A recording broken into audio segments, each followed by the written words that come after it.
Let's do this. It is the Kotter and Marshall Show. Good morning, everybody. Get that stream, Facebook, YouTube, and Twitch. You can check us out each and every morning, live streaming the show. Like, follow, and subscribe while you're there. You can also listen to the show. Download the Rock 1061 app for free. Get us on your in-home smart speaker, and check us out at rock1061.com.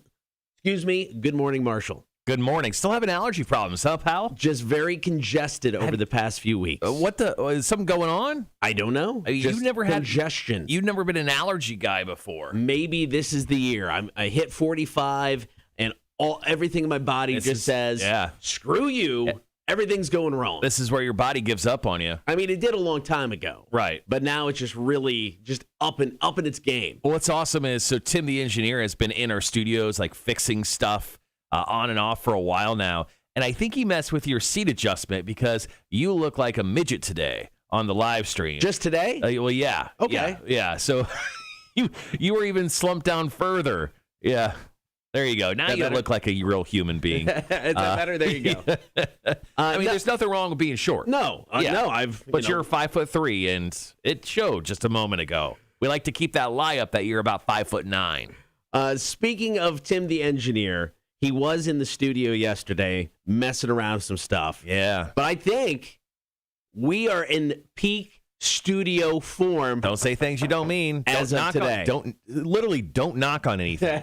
What is wrong with you? No, I mean, I actually came in last night after I hosted trivia just to test some things out. Okay. Gibby was driving around on his way to the grocery store to get his wife some cupcakes. Actually heard me and texted me, and he's like, man, it sounds so much better. I mean, I could play things like, and people can hear it. Really? It's a miracle. Once again, don't say things you don't mean. I do mean this. Because I'm listening to another feed. I don't know what happened. I do mean this. It's fantastic. This is awesome. I'm so happy. Okay. No? Kotter, stop knocking on things. I will have to start slapping you across the face if you knock on one more thing today. I'm just very happy. I know, but you know what? You know what that happiness means? What? We're bound for disaster. No, don't say that. Bound for disaster. Something will go wrong today. We are so close. Something will go wrong today. So close to cake day for the Horde. I don't want to mess it up. All right. And we're looking good. Okay, I'm going to be the pessimist here. That's fine. Coming up on the show today, 9 o'clock, Celebrity Alexa Voices. 2 more celebrities have joined Alexa. You can now listen to your Alexa. The worst 2 celebrity choices ever. It's so random. Yeah. So random. We'll also talk about some of these celebrities we'd like to have voice our Alexa. Marshall's going to get quizzed in the face today. Since the Olympics are coming up on Friday, I'm going to test your Olympic knowledge today. I'm a big-time Olympic guy. I know you are. I know, Nope. I know you are. Nope. Dude of the Week Death Match. We'll take your calls today. What is the wildest or just weirdest thing you or your significant other have ever done or said in your sleep? And we'll also kick off the show next with About Last Night. The anti-sex Olympic beds. Has the rumor been debunked? No more Tiger King with Nicolas Cage. Bad news. This is the worst day ever. No, because it gets worse. We're going to kick off the show with our the darkest story we've ever talked about. And we all know we're currently living on the darkest timeline. I know. So China threatens to nuke Japan. Oh, so it's just a regular Tuesday then. So good morning. That story's coming up next. Kotter and Marshall Show, Rock 1061. Mammoth WVH. This is Don't Back Down. Yeah, sorry, we were cracking hard on my headphones, man, when you were... Yeah, I was cracking. You were... They push it up a little bit more, but yeah, I was... The level that the headphones are set at was just like... Sorry about that. Yeah, no, it wasn't as bad as yesterday. Okay. On the air? Great. Did you not hear this thing? No, I did. I was joking. Okay, good. Because I'm like, don't do that. Hey, why are we both wearing St. Patty's Day shirts? I mean, you always wear that shirt. How do we both wear a St. Patty's Day themed shirt in July? It's my regular rotation. I don't know. It's on you, not me. The odds are very low. That's true. Regular of your 4 shirts. I got more than 4. It's too hot to wear vests, so I'm down. Several options. Yeah. But no, big thank you to Gibby. I came in last night. It was after 9, and I just get a random text from Gibby, and it was just like, check, hello, it's working, sounds good. And then next couple breaks, I'm like, hey, I'm going to do another one. Let me know how it sounds. So, there you go. Big thanks to Gibby. Gibby's on the chat right now. There you go. Yeah. Gibby, thank you last Happy good morning, Gibby. Thanks for helping Kotter out last night. I appreciate that. I sure the hell wasn't coming at 9 o'clock. I was already here. Well, ish. All right, we got about 2 minutes before we jump on the air, guys. Going to talk about how we're all going to die. Because Japan and Beijing are not feeling each other right now. Tokyo and Beijing not feeling the love between one another. Got some parental issues, apparently. Yeah, definitely kind of a creepy story. We'll see. Check. What are you checking now? I switched back to here, so it's just adjusting my headphone level. Yeah, I feel like you're touching a bunch of shit this morning, man. Yeah. I've only got one new thing to touch. You're a little overconfident, and it's worrisome. No, I'm just excited. No, I'm so excited. Well, wait till shit gets done, man. Are we out of the clear 100% forever moving forward? No, I'm not going to be that guy. Wait, this is the forever fix? Well, no, we're going to eventually have to get another studio where we can go live. But we're screwed. But I mean, this is a long-term fix. I mean, honestly. Uh-oh. I mean, why? There's nothing wrong with it now. Board works. I got an extra pot for sound effects. Mics work. Mm-hmm. I got no issues with this. I don't. We're screwed, guys. We're screwed. We're screwed streamers. No, we're not. We're good. All right, got about 35 seconds. I'm just sharing the show around, so Cool. I apologize for not participating. Well, of course, get to Are You Smarter Than Community College Dropout today. You can vote for Dude of the Week Deathmatch right now on the Facebook page. We'll get into that here in just a little bit.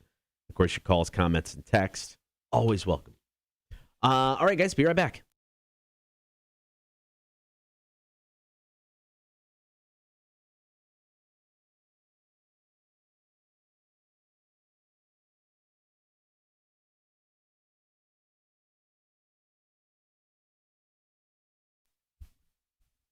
All right, grab that first cup of morning coffee. Let's get ready to talk about nuclear war. We'll get to that in a second. Right now, don't forget, get on that stream. Join the Horde. Facebook, YouTube, and Twitch. You can like, follow, and subscribe while you're there. Now, a video circulated recently among official Chinese Communist Party channels.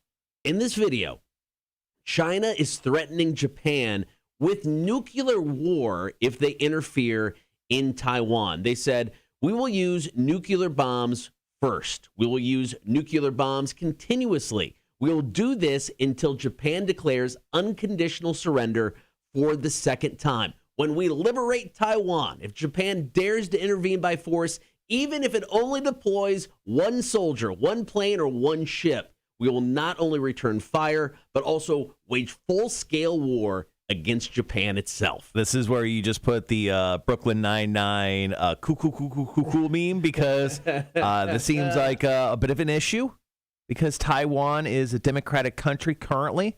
I think people around the world would like it to kind of stay that way, but outside of China, China's like, nah, we're gonna bring them into the China family of countries. And there's some issues there. Look, we're not big-time political guys, nor have we ever said we will be, nor will we ever be. But I'm not going to lie. Maybe just leave Taiwan alone. Maybe. I don't know. I mean, China says it's never left their whole, government thing, and they want it back. Prime Minister of Japan has said we must defend Taiwan under our alliance with the U.S. Their defense ministry said the U.S. must protect Taiwan as a democratic country. So I don't know, man. I just... The crazy thing is, any country that's got nuclear weapons, thinking using them is a good idea. I don't get that at all. I mean, it's like, how can this go wrong, guys? We'll just drop a couple of these. It'll be fine. Yeah, I mean, it wasn't exactly like the China government saying this. But it was an organization that kind of represents them. The People's Liberation Army. I don't know. This is slightly terrifying as a person of the world. Yeah. And also they name drop the country that I live in, so awkward. Now, a professor out of Australia's National University's Strategic and Defense Studies Center said, that's some pretty crazy stuff. I think we need to take a look at this. The notion that Japan will assist Taiwan has really hit a nerve with China. But like you said, you don't know how the official sentiment expressed in the video, whether it's, how certain it is. Mm-hmm. So I don't know. I mean, still hearing it, though, is terrifying. I watched the video, and it showed, planes taking off and bombs being dropped. It was a pretty clear message what China was trying to say. So you know what? Let's just all be friends, man. Let's just chill. You know what? Let's get them some edibles. Let's just airdrop some edibles into both countries. Have we thought about that? We have not. Come on, America. Come on, Colorado. Do your job. You're one of the 50 states. Make a bunch of weed brownies. Let's go drop them on Japan and China, man. Let's chill out, man. All right, let's do a 180 from China and nuclear war. Let's talk Tiger King. Oh, yeah. Yes, we've got bad news, though, when it comes to Tiger King. Sorry, just kicking the balls this morning. We got the story about Tiger King, how Amazon is not moving forward with their drama series. That's coming up next. Kotter and Marshall Show, Rock 106.1. He says, crop dust the country with the chronic smoke. Exactly, man. Those people need to chill out. Taiwan seems cool, man. Just let them be their thing. I like I said, it's like anybody, the whole nuclear war thing or nuclear bombs is like, guys, this this won't end well. Whoever does it first, it's just going to go to shit real quick, guys. I just love their comment was like, we'll drop them first, we'll drop them unconditionally, and we will drop them continuously. And I'm like, well, someone broke out a dictionary. And also, wow, that's a lot of nuclear bombs. Yes. Yes, it is. Morning, Wanda, Gibby, Charles. Thank you all for joining the chat this morning. Morning, Wanda. All right, I'm sharing the show around. So I do it. Stuff. What did you do last night, man? What are you up to? Me, I did. I went home and I napped for like 2 hours again. It was great. Very happy about that. We decided that's not a nap. That's just sleeping. Just sleeping. Slept. I slept. It was fantastic. I got up and ran off and did some trivia. Then came here, tested out the equipment, and then got back home. Had to finish up some trivia stuff. I didn't get to bed until almost 11 o'clock. So, yeah, good times there. We were going to go to the beach today. That doesn't look like it's going to happen now. Weather looks like crap. Let me check again just to make sure. But it was not looking good.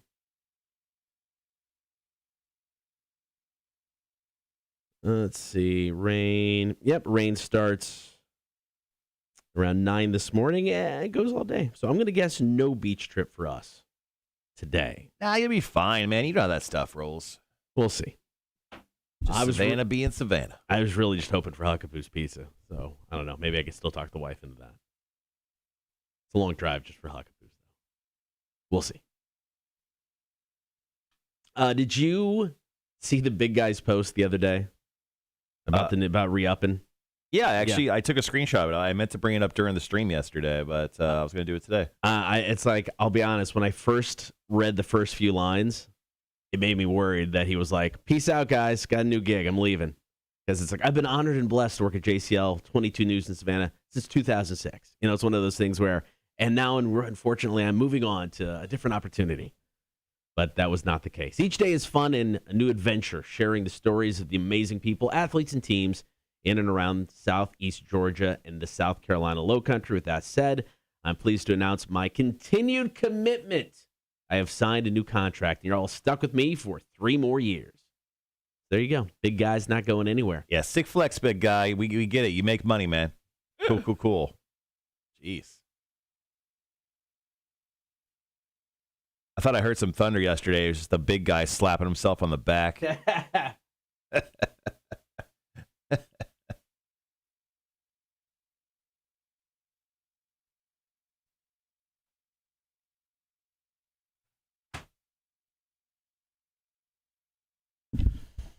All right, coming out of commercials, going to hear some Alice in Chains. Then, story number 2. There were 2 Tiger King TV series, scripted series in the works. We're now down to 1. and it's not the one I was hoping for. That's the bad news.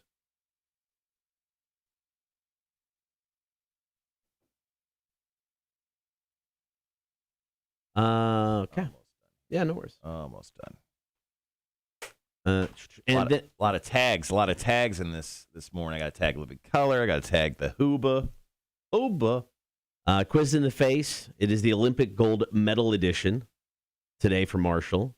I'm going to give you a name of a gold medal athlete from the United States, along with 2 sports. You have to tell me which sport they won their gold medal in. It is. I tried to pick recognizable names. I'm going to crash and burn on this bitch. I mean, there could be a couple that you may not recognize. Number 1 is a gimme.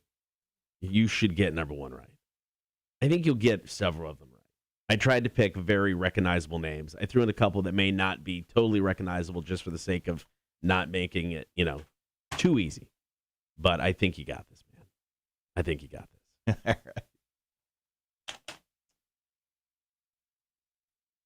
And then, of course, call, comment, and text after 7. Tell us about the wildest or even weirdest thing you or your significant other have ever done or said in your sleep. Okay. All right. Sorry about that. All set. Let's see. Kotter took a nap, size XL. And it was fantastic. Gibby said, "How was dinner, Marshall?" I feel like that's code for something. Were you supposed to go to Vic's? No, we didn't go to Vic's. They didn't feel like running downtown, so we ran over to the draft room in Berwick, but the draft room in Berwick was closed at 3 p.m. yesterday due to staffing shortage. Ouch. So, whoops. That sucked. But we ran at B&D Burger on Abercorn. Okay. Had a quick burger. It was great. Nice. I've got 3 minutes. I'm gonna start my coffee real quick. Okay. Good luck with your coffee. All right, guys. Maybe it's just this building that makes us congested. I don't know what's going on, but I feel a little congested this morning, too. Or it's just our wonderful weather.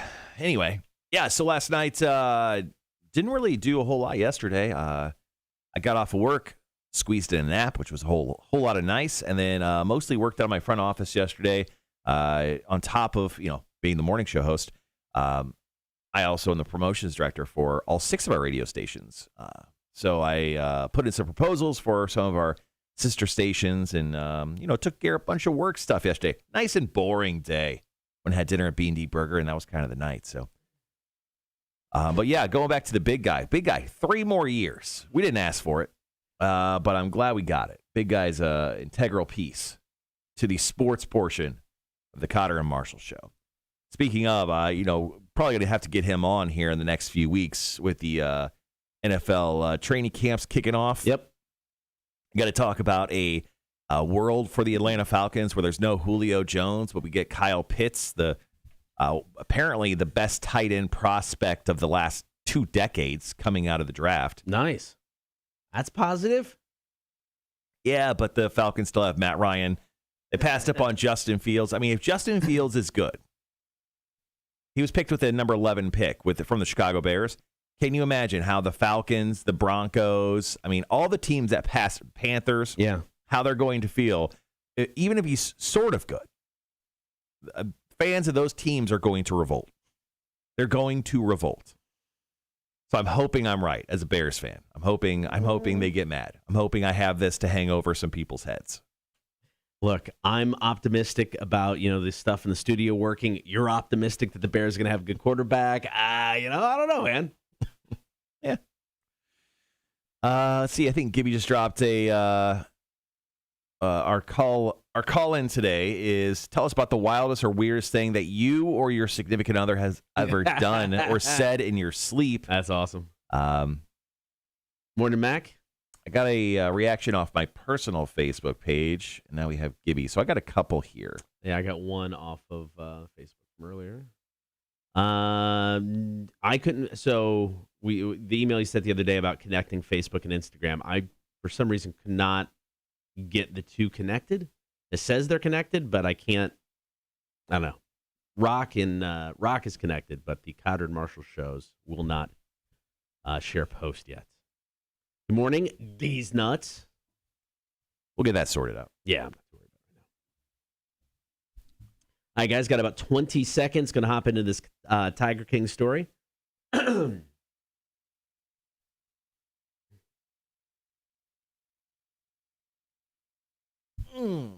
right.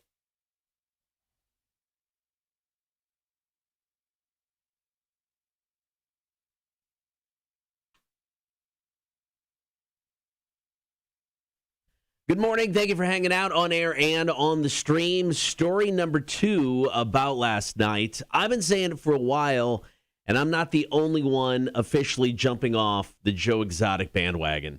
Amazon has now scrapped plans to move forward with a scripted drama series based on the Netflix docuseries. Now, the biggest bummer about this announcement, at least for me, this was the only series I was interested in because this was the one that had Nicolas Cage set to star as Joe Exotic. Yeah, it was supposed to be a limited series, 8 episodes. It seemed like, I don't know, it just seemed like it was the one. Yeah, it was definitely the one. The other one has Kate McKinnon in it from Saturday Night Live. She's great. That's still going. I don't know. She's great on Saturday Night Live. How will she be in an actual film project? You know, I saw the Ghostbusters movie that she was in. Right. That was barely okay. She had like 3 lines in it, whatever. But yeah, I'm going to miss the fact that we don't get this opportunity, that Amazon is not bringing us a Nicolas Cage Tiger King series. Now, we're going to see like the backstory of the zoo in this TV series. It was based off of a Texas Monthly story from like 2019. It was going to see how he built the zoo and then his struggles with Carol Baskin and Jeff Lowe. Now, they announced the show back in 2020, but according to Variety, Amazon lost interest because Tiger King is no longer relevant.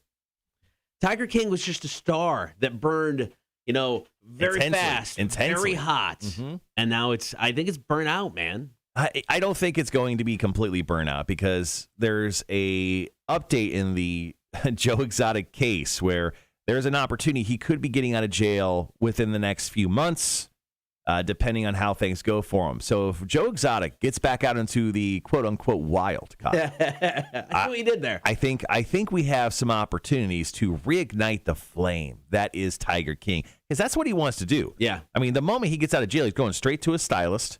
He's getting the mullet trimmed up. He's getting the dye done. He's putting his earrings back in. He's getting out there with a gun. Wait, probably can't have that. He's getting out there with a toy gun or a whip or whatever weird stuff. And he's going to be a back part of our lives. He will be on our televisions, Joe Exotic himself. That's the only way to get back on the bandwagon is if he gets out of prison and they can do something, whether it's a season 2 of the docuseries, whether it's just something with him specifically. That is the only way anybody starts caring again. I want to see like a 2020 style interview, like face-to-face Carol Baskin, that bitch, versus Joe Exotic. I want to see it, man. I want to see that. I think we'll get it because I think somebody will pay Joe. I mean, he's in it for the money. I can't blame him. Everyone's in it for the money. I get it. I would not sit across from you if they weren't paying me. No, and like I said, I get it. But, I mean, somebody will pay him enough money to where there will be that sit-down interview. And it will probably be Joe Exotic and Carol Baskin together. I mean, both of them want some cash. Hey, dreams can come true, okay? All right, we got one more story to go in about last night. It's all about not having sex in the Olympic Village, which is a major Olympic tradition. We'll talk about that next. Anti-sex beds in Japan, are they a thing? Pantera, Rock 106.1. So damn early for Pantera. Breaking out the Pantera. Never too early. Is it?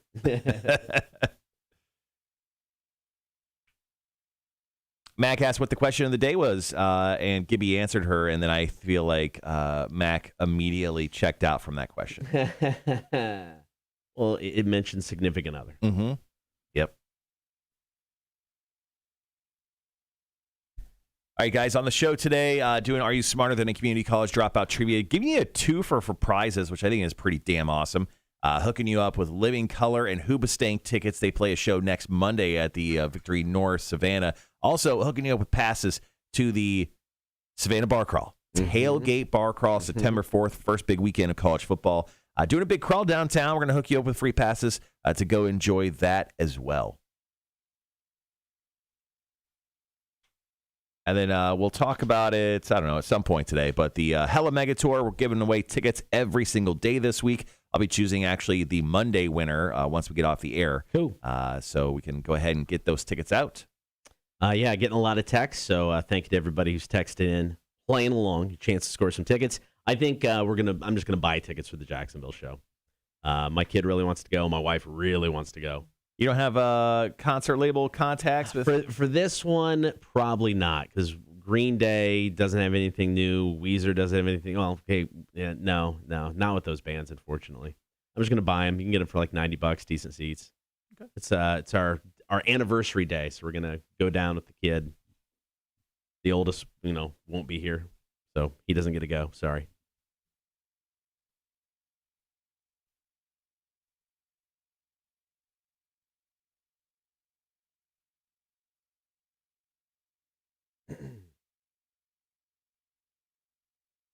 Okay.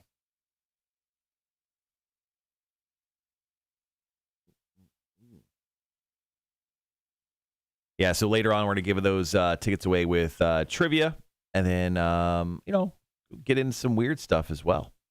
Got the dude of the week, which is very one-sided this week. I actually did the count before we jumped on the air. Yeah. It was 7-0 leading into the stories, and usually I give a good argument, I think, as opposed to vote for the one that's kind of behind. Sure. I don't know if I can this week. Yeah, no, I get it. And it is a little one-sided, but we haven't had somebody just kind of doing something weird in a while. And the one guy, 10,000 straight days of working out, 27 years. He started when he was 38.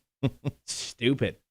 Yeah, it's quite the feat. I mean, it's impressive. I expected him to be, so obviously he's not in there just pounding weights every day, because I expected him to be bigger, and he's not.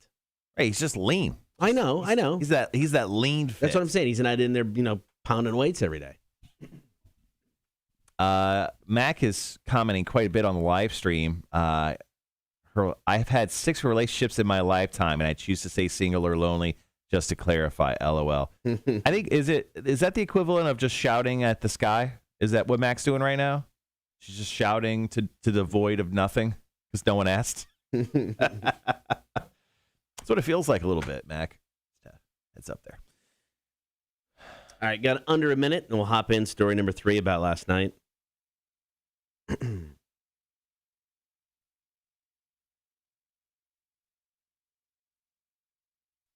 Once again, about we talked about it yesterday during the show. First saw the story about the anti-sex beds allegedly in Japan in the Olympic Village.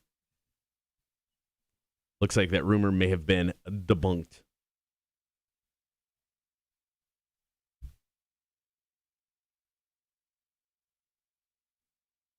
All right. All right, guys, be right back.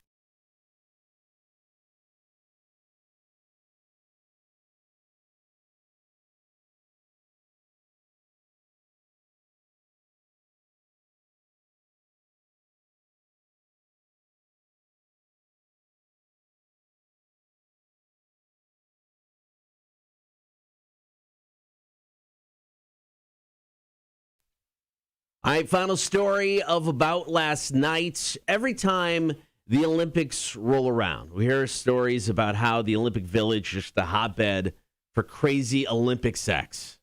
Well, the rumor broke yesterday. We first talked about it on the stream during the show, that the Japanese Olympic Committee was trying to cut down on the shenanigans in the Olympic Village this year. It was being reported that an anti-sex bed made of cardboard was being used in all of the Olympic Village rooms. The rumor was the beds could only hold the weight of one person, and if anything crazy took place on the bed, it would completely fall apart.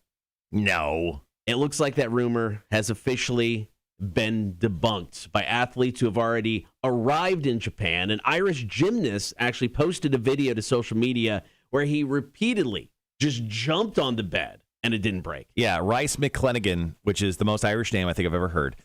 He's a skinny little gymnast guy who's an Irish fella, and he jumped on the bed full force as hard as he could. I mean, these beds look like they have solid cardboard bases. I mean, it's like that industrial stuff they ship stuff in. So I think honestly, it could probably hold the weight very well. And also, I'm sure people, if they think they're going to break the beds, could probably request a new bed. Oh, maybe it just broke in a weird circumstance. Or you know what? Maybe they'll just do it elsewhere. Yeah, that's true. Yeah. People get creative. Yeah.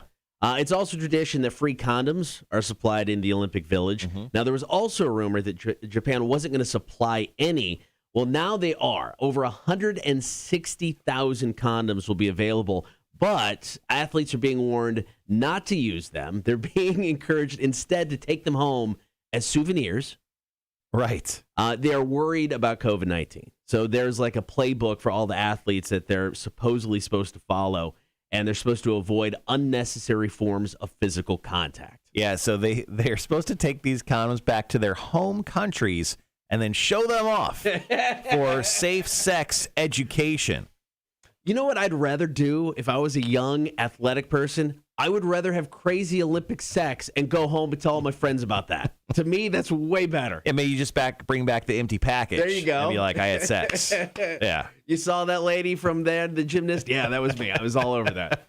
I don't know. Sex is going to happen. It's the Olympics, guys. Just deal with it. All right, coming up next, working hard or hardly working. It may be one of the most annoying questions you can get asked by typically your most annoying coworker. Right. We've got some responses, surefire responses, to get them to never talk to you again. That's coming up next. Kotter and Marshall Show, Rock 106.1. You know, I think the first person that said that to me here at a DBC, Yeah? Jake Thompson. That seems like a complete Yeah. Jake Thompson thing to say. All right, I'm going to grab my coffee real quick. Woo. Good morning, everyone. All right, so coming up here in just a little bit, guys, for anyone who hasn't chimed in yet, go ahead and tell us the wildest or weirdest story that you or your significant other have done while you're in your sleep. My wife likes to throw bows. I'm just talking boom, boom. She likes to do that every once, like rolling like a crocodile, stealing all the blankets, throwing bows. She may be awake. I don't know. That's a big thing that my wife likes to do. There's all sorts of crazy stuff. There's people that are sleepwalkers, people who've grabbed weapons before. Everyone's seen the movie Step Brothers, so things can get pretty wild with the refrigerator. So, tell us your stories. Drop them into the comments here on the Kotter and Marsh Show live stream today. Also, here in a little bit, we'll tell you how you can win yourself some tickets to the Hella Mega Tour. That's happening at Truist Park in Atlanta. It's where the Braves play. Still weird to say. It's SunTrust Field to me. Anyway, we'll be giving away some of those tickets actually all this week. Pair every single day. And you'll be able to go see Green Day, Weezer, and Fall Out Boy where the Braves play next Tuesday, a week from today. Just listen up for your chance to win. We'll tell you all about it here in just a little bit.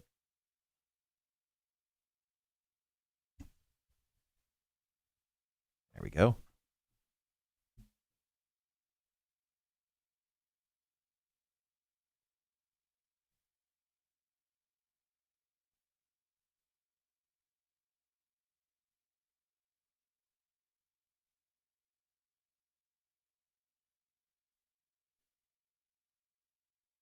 Interesting. All right, so like 2 days now, we've gotten a text requesting "Bad Street USA" by Crossfire. Now, "Bad Street USA" is the song Michael Hayes sang. He was a wrestler. It was part of the Freebirds, and it was like their entrance theme, and he sang it. I don't know. This band must have covered it. I don't know. It's very, very weird. 337 is the area code on the phone number. So I don't know if they're from the area or not. Maybe they're fans of this band Crossfire. They probably just like Crossfire. Play "Bad Street USA" by Crossfire. It's one of the weirdest moments in Hall of Fame history for the WWE when Michael Hayes, when the Freebirds were inducted into the Hall of Fame. He sang "Bad Street USA." Never had the best voice anyway. It's not gotten better with age. He was loving it. He was having the time of his life. So hats off to him. It was not good.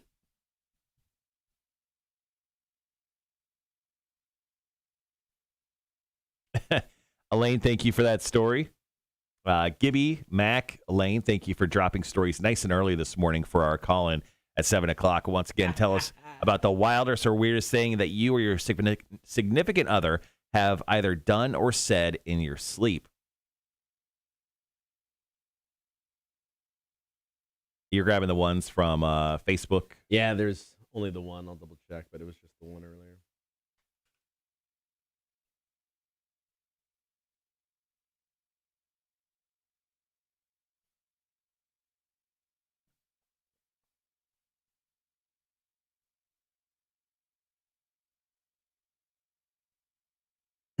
Yep.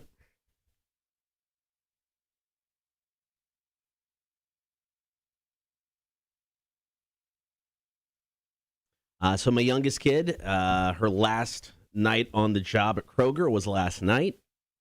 She's now got 3 weeks before she's in school, so she's just going to kind of enjoy the next 3 weeks.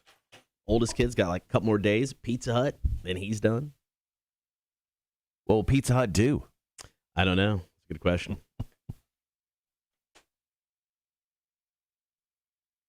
So yeah, then he's gone. Damn, he'll be gone. He'll be gone next week. Flying out.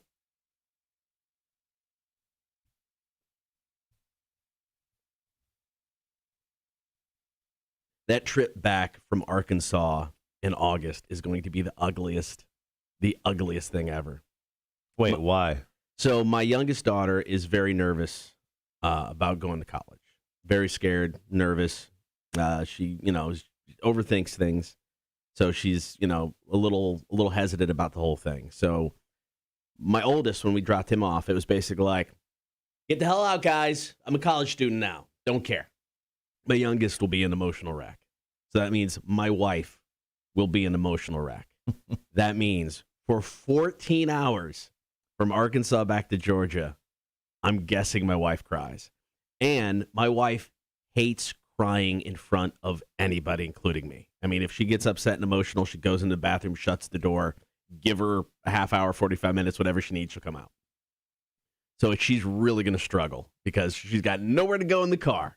And she's just going to cry the entire time. Maybe she go lay in the trunk. Don't get pulled over. That's going to be That's going to be weird. Yeah.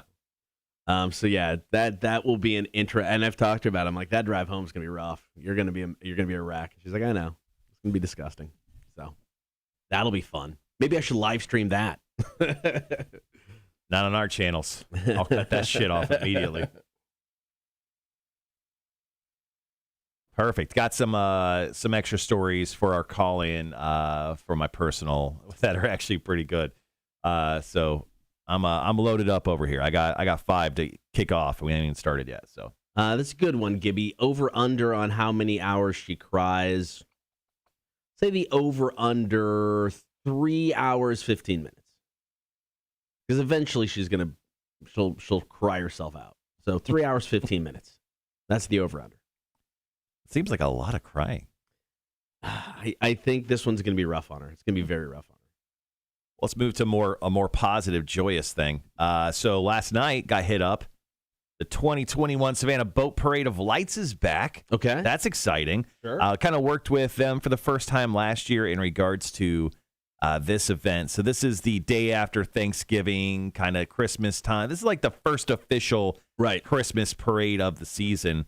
They have asked me to be a part of the planning process this year. So I fancy. will. No big deal. No big deal, guys. Fancy. A week from today at, 4:30 p.m. Eastern. That sounds horrible. I'll jump on a Zoom call. Okay. Make sure the Savannah Boat Parade of Lights people have everything they need for that shit to be lit. At least it's a Zoom call. You can do it from your house. And Nice and easy, yeah. Thought it was going to be like you have to go downtown for a meeting. I was like, ugh. No, I ain't going to do that. Don't want that.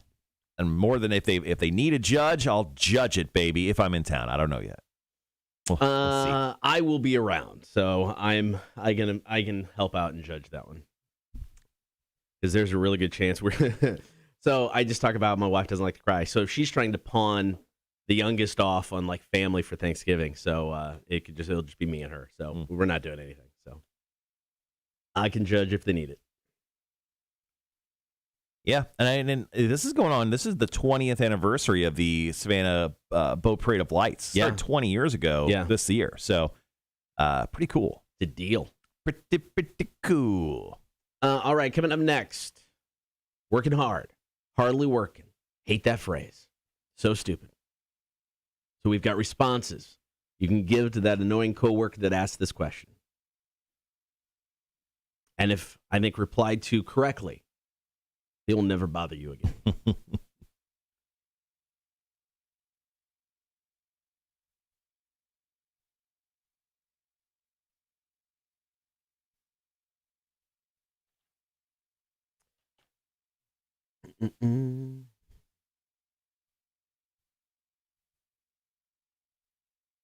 So it was a story on TMZ, but TJ Watt's brother, who plays for the Pittsburgh Pirates, Pittsburgh Steelers. He just got engaged. The engagement ring that he bought for his fiance, $100,000. My wife's cost $1,000. $1,000. That's the one she lost, though. That's the one she lost. Thanks to insurance and a friend at a jewelry store. And the one she's wearing now, a little bit more expensive. All right, guys, be right back.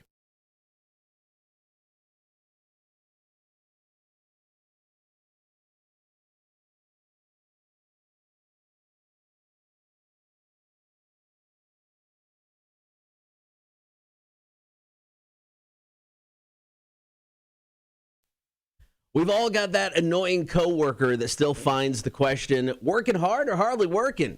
Way too funny. Got some responses coming up. First, be sure to hop on the stream. Join the horde. Gibby, Wanda, Mamacita, Big Bald and Sexy. They're all there every day. You be part of that group. Like, follow, and subscribe when you're there watching the show on Facebook, YouTube, and Twitch. All right, so the phrase, working hard or hardly working. You've all got that annoying coworker that still finds that phrase funny. Typically, when asked that, I just tend to ignore this person. Right. I don't even care to respond because it's just like you can put that question to bed. Yeah, the first person who ever said that to me here at the radio stations of Dick Broadcasting was our close friend and hated, compadre, Jake Thompson, who does afternoons on Bob 106.9, one of our sister stations. So he said that to me, and I don't remember what my reaction was. I think it was mostly ignoring him. I may have just been like, ha, nice one, man. That seems like the most Jake Thompson thing to be said. So we've got some responses, how you can respond to the questions. So let's run down some of them. Working hard or hardly working? Like your mom and your sister. I'm doing both. Oh. See, I like that one. Zing. I like that one. Zing. How about this one? This is one of my favorites. When it comes to, hold on, just say the line. Working hard or hardly working? Neither. I'm shrooming hard or hardly shrooming. Get it? Because I like drugs? Okay. That's good. I like that. Working hard or hardly working? The only thing I'm working on is how to make your death look like an accident. Oh, whoa. What, too dark? You can't say that in the workplace. You can't? How about this one? Working hard or hardly working? If you're asking about job-related tasks, I'm hardly working. If you're asking about spreading the Delta variant, I'm working hard. I like that one. Everybody's got to have goals. There's goals. Levels to it. There's levels, man. Working hard or hardly working? Shut up. Everybody hates you. If they see me talking to you, they'll hate me too. I like this one, although not exactly work appropriate. I like this one where working hard or hardly working.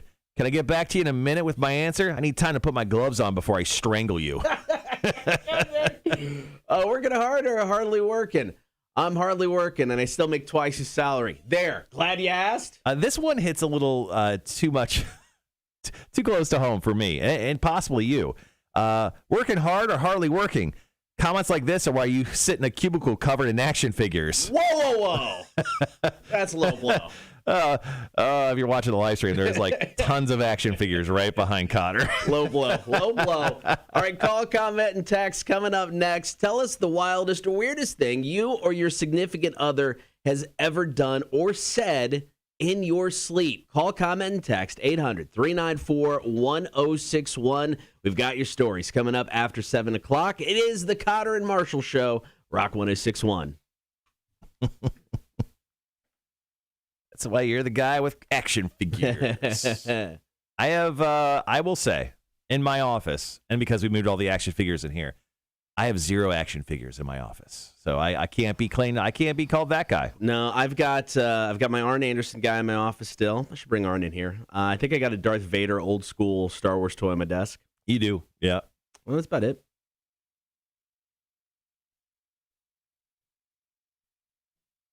Oh, look, Sean made it to the live stream today. What's going on, man? I was worried about you.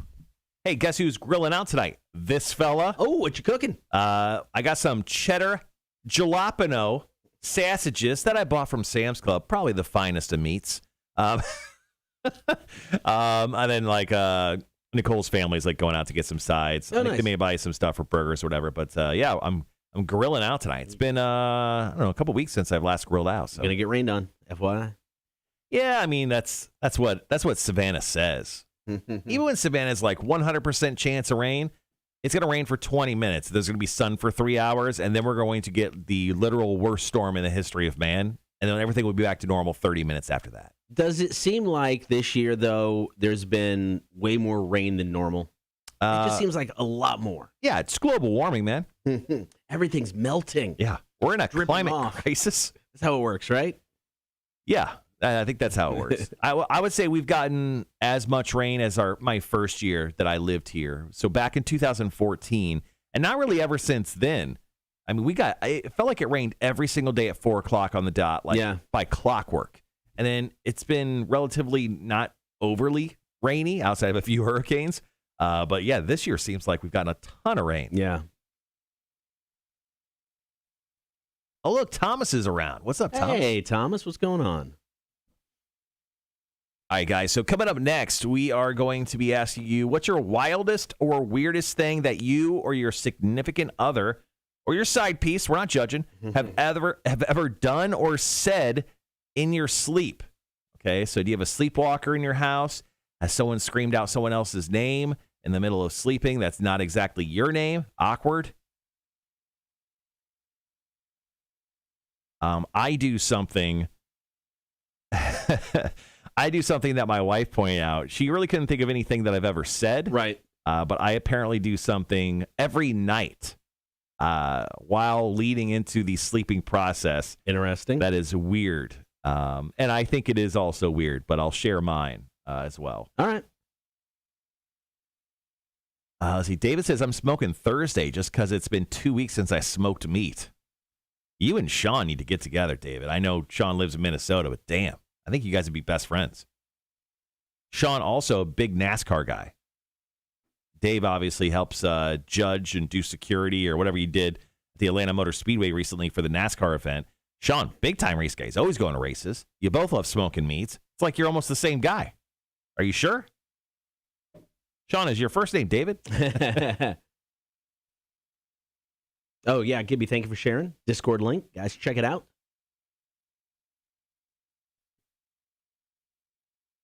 Once again, thank you to Gibby for just, sporadically and randomly listening last night when I decided to go live and test out the new setup for the board. It's appreciated. Now, I got a weird text message last night from David Moses. He's actually the guy that puts together the boat parades. Right. St. Patty's Day one, the 4th of July one, and the boat parade that we did, that they're doing for the lighted parade, which is the day after Thanksgiving. So he texted me last night at 9 o'clock, and here's what it says. Hey, sorry to bother. I just received a call from this number, which is listed as Dick Broadcasting's main line for the 400 mall address. This is and then he actually wrote what it said.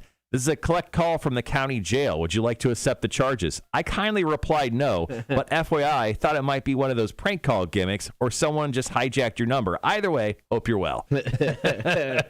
I go, wow, that's so weird. So I just took a screenshot of that and I sent it to Tim, the engineer, and I said, heads up, just in case someone has commandeered our phone line and is using it for nefarious reasons, you may want to take a little peek.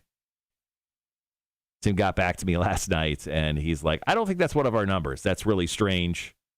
Yeah. And I think, let's see, did he say anything else? Yeah, he goes, don't think that's a number we use, though. All right. Well, at least he knows. I did my part. Did my part, guys. Hands up.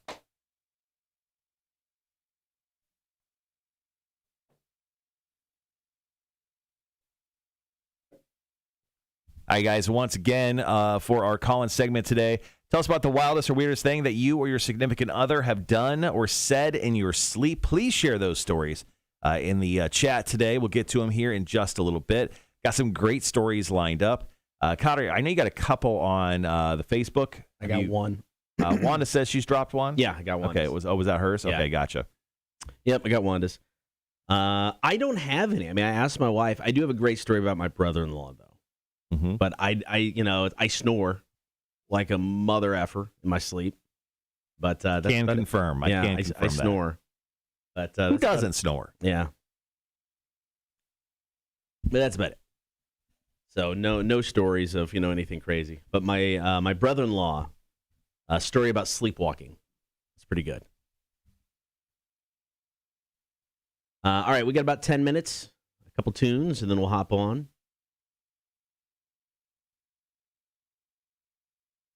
I've got a malicious sleep story. So my wife, the other night, I've been telling her how much I had some trouble sleeping, kind of like going from vacation and coming back, like getting into a regular sleep schedule. So I got in bed early, like before 10 o'clock, and I was laying down, and she just comes to bed with me because she doesn't want to be out making noise. Sure. That's very nice. She sits in bed, like looks at her phone. We have AirPods. Okay, we have two sets of AirPods. So she has one on her side of the bed. She could have popped them in. So she was looking at Instagram, like just going through stuff. Right. And her thumbs, like the moment I'm almost falling asleep, her thumb slips, hits a video, and it blares out. Right. Yeah. And I was like, I woke up, I'm like, hey, can you turn that down? Sure. Okay. So at that point, you think, put your phone on mute, turn the volume all the way down, just in case that happened again. Like 15 minutes later, I'm falling asleep again. It literally happens again. And I'm like, can you please put your headphones in? She goes, sorry. And then she puts her phone down. And then for the next hour, I'm up being angry at the whole situation. And she falls asleep within 5 minutes, starts snoring in my face.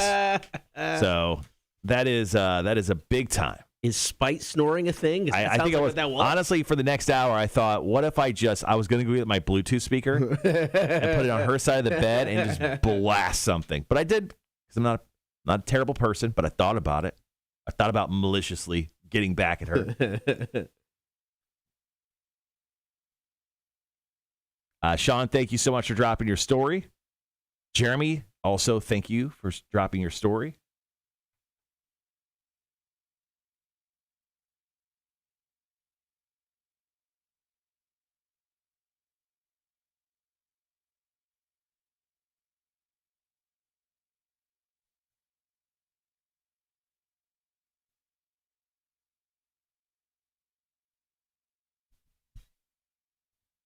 Of course, Adelaide's Way back in town this weekend. I just emailed Rick yesterday. Hasn't got back to me yet. All right. Hopefully get him in studio again for beer for breakfast. They're great the first time. Guys are awesome. We got the show Friday night. Lil Lack is opening up for them. Then Monday, it's Hoobstank and Living Colour. Victory North, of course, just bringing it. If you've never seen Living Colour, see them live if you get a chance. You have a chance coming up on Monday.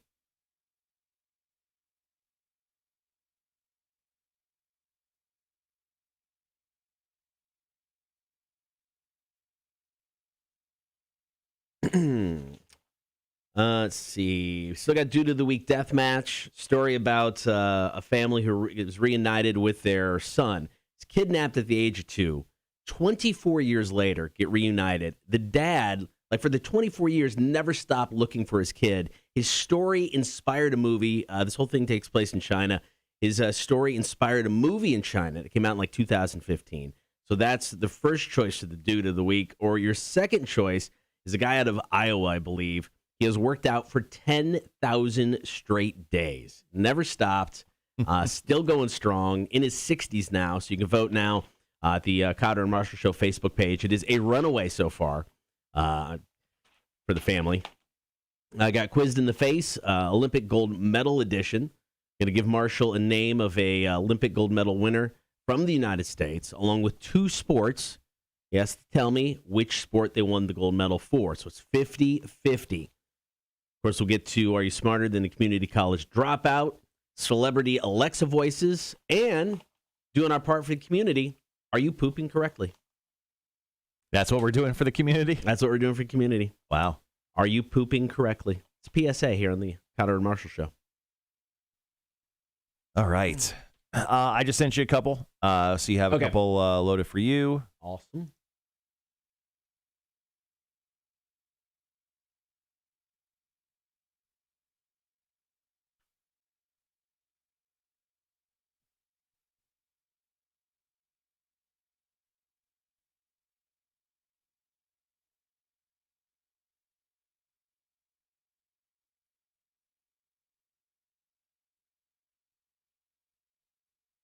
Sandy, what a story right there. Once again, guys, thank you so much for dropping in your stories this morning. Gibby, Mac, Elaine, Sean, Jeremy, Mamacita. Thank you for dropping those stories into the chat this morning. We're going to share those here in just a little bit. We're probably only minutes away from jumping back on the air here at Rock 106.1. Just an FYI, if you're participating in the Hella Mega Week here on Rock 106.1, your chance to win Hella Mega tickets, you can text in the word Hella anytime we play Green Day, Fall Out Boy, or Weezer. The Offspring is none of those bands. Just got a text at 7 o'clock. Yeah, I just saw that too. Though Offspring on that bill makes it even better. It's super Hella Mega tour then. That ticket price would really go up if they were on there. I was surprised by the prices. I was looking into the Jacksonville show. I mean, you can get down on the floor. I mean, it's still stupid. I'm not going to pay $250, $300 for it, but you can get down right in front of the stage for like $300, which really kind of surprised me for that show, especially with the way ticket prices are going. I found some reasonable seating. $300 per ticket? It's per ticket. Yeah. I mean, I'm not, like I said, I'm not going to pay it, but I thought they'd be more expensive for down front like that. I found some for about $80, $90. How much time we got? We still have 4 minutes. All right. How do you want to work this break? 4 minutes. I don't have a personal story. I do have a pretty good one about my brother-in-law. I mean, if you have one about you want to start there? It's not very long. Why don't you start with your brother-in-law? Okay.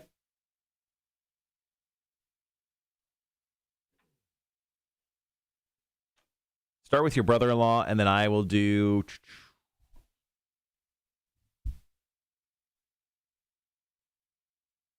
I'll do 2 or 3. Okay. I will end on.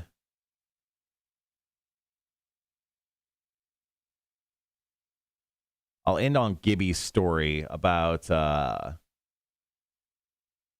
disciplining troops. Okay. And then we'll just go into the song after that, and I'll save these Okay. for break 2. And then if we get some calls or anything like that. Ugh. All right, guys, got about 3 minutes. Metallica Unforgiven. Get into the call, comment, and text segment. I'll be right back. All right, cool, man.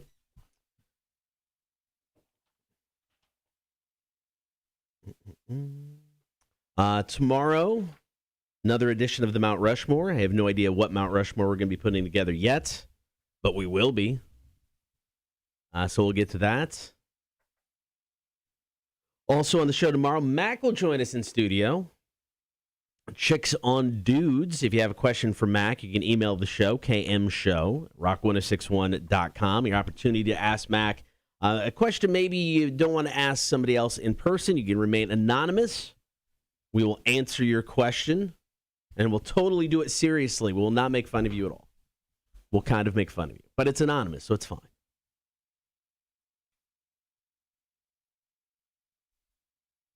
Once again, call, comment, and text 800-394-1061. Tell us about the wildest or weirdest thing you've ever done, or you or your significant other have ever done, or said in your sleep.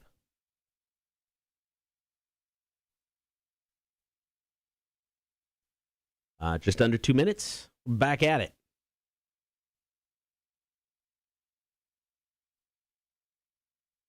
Good morning, Mamacita.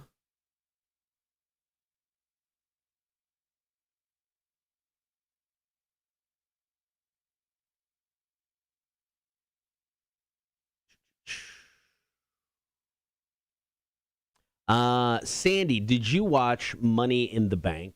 And if so, what did you think of it? Kind of curious. It's like I think surprisingly, reviewers and people like that liked it better than I did, which kind of surprised me. I heard a lot of positive about it. Yeah, I watched this wrestling YouTube video yesterday, I think, and it seemed like everyone really thought it was a good pay-per-view from the WWE, their first one in like a year and a half. Yeah, I mean, I will say, during the pandemic, that's one, they couldn't get the weekly shows right. But with the pay-per-views, because they were usually shorter, 2.5 hours maybe, 3 at the most with some of the non-big ones, I thought for the most part, I really enjoyed the pay-per-views. And I mean, I haven't watched the weekly product in a long time, but I enjoyed the pay-per-view side of things. But this one, for some reason, there's some matches. I thought the main event was awesome. The main event was amazing. And but as a whole, I was just like, yeah, it's okay. Sandy says, I didn't watch Money in the Bank, not into WWE that much. Loving AEW. There Boom. you go. That's my girl. All right, guys. We'll be right back.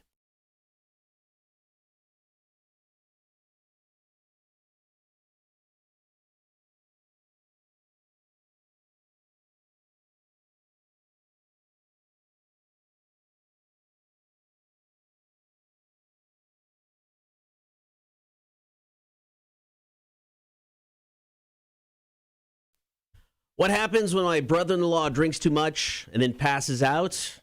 Well, he doesn't know how to make it to the bathroom. I got that story coming up here with your calls, comments, and text. But first, don't forget, hop on the stream, join the Horde, Facebook, YouTube, and Twitch. Like, follow, and subscribe. You can also listen to the show, download the Rock 1061 app for free, get us in your in-home smart speaker, or check us out at rock1061.com. So call, comment, and text this morning, 800-394-1061. Tell us about the wildest or weirdest thing you or your significant other have ever done or said in your sleep. So my brother-in-law, and this happened years ago, but he had this string where he would get drunk, he would pass out, and then, after sleeping for a little bit, get up and decide, I got to use the bathroom. Well, he was not quite awake. And instead of walking out of the bedroom, down the hall into the bathroom, he would go into the closet, he would lift the clothes hamper. Yeah, nice. And there were times where, stuff happened, and then his wife realized what was going on, so she would have to yell at him as he's standing in the closet with his junk in his hand over the clothes hamper, thinking he's at the toilet. Was he just going onesies, or was he taking a twosie? Just one. Oh. Yeah, no twosies were happening. It was just a number one type of thing. But she'd have to yell at him and be like, stop it, Brian! Stop the bathroom! It's the closet! And this happened multiple times. So he kind of cut back on the drinking. That's a reputation you probably don't want to have, running around anyone's household. Well, we got some great stories, Kotter, from the chat today. Let's start off with Tiffany. Tiffany said, I woke up in the middle of the night at a hotel to find my daughter missing. She was crouching. Is this taken? Is this the beginning of Taken? She goes, she was crouching in the dark on the bathroom vanity, looking at herself in the mirror, which is terrifying. That's horrifying. Once again, this could be the start of a horror film here, or Taken. But she said also, one time she walked into the living room, wrapped in a blanket, tripped on the vacuum, and continued to sleep on the floor behind the couch. She's never remembered either incident. Oh, that's awesome. That is a weird... sleepwalkers could... we've all seen Step Brothers, right? Yeah. They could be, not the guys from Step Brothers and, open up the fridge and cook things, right, and throw pillows at people. Or they just be, very non-violent, just, hilarious sleepwalkers who just trip and fall and then fall back to sleep behind couches and stuff. Now, Max said on her stream, she said, I once said my ex's name while sleeping next to my significant other at the time. He wasn't happy. At least you were sleeping and not engaged in other activities. What if she was not sleeping? That's why they could have been, enjoying each other's company. That would be, to me, that's worse. If you're sleeping, I don't know. Would I be upset? Maybe, but I wouldn't be. It wouldn't be long lasting. What about Gibby? He said, my wife has told me when I was still in the service, I would yell and discipline my troops in my sleep. Most likely dreaming they were messing up something. It stopped since I quit drinking, LOL. That's an amazing story. All right, we want more of yours, so hit us up now. Call, comment, and text 800-394-1061. Tell us about the wildest or weirdest thing you or your significant other have ever done or said in your sleep. More of your stories coming up next. Latest from Rise Against. This is Nowhere Generation on Rock 106.1. Yeah, we got some great stories coming up from Sarah, Elaine, and Sandy on my side of things. I know you have a few as well. Mm-hmm. Once again, thank you guys for dropping in your stories this morning. I think we're still waking up ourselves, but we appreciate the ones you have dropped. Once again, tell us what your wildest or weirdest thing that you or your significant other have either done or said in your sleep. Drop those into the chat, and we'll share those here in just a little bit with everyone. Once again, great stories coming up from Sarah and Sandy. Your stories are awesome. Got one from Elaine as well that we'll share here in just a little bit. Mamacita, completely agree about Charlotte. I mean, she's an amazing talent, but it's kind of done. I was happy to see Big E win. I think he deserves a shot. I think he's fun. But yeah, I'm kind of done with Charlotte. I mean, she's good. I'll watch her wrestle. I just don't think she needs to be at the top of the card always.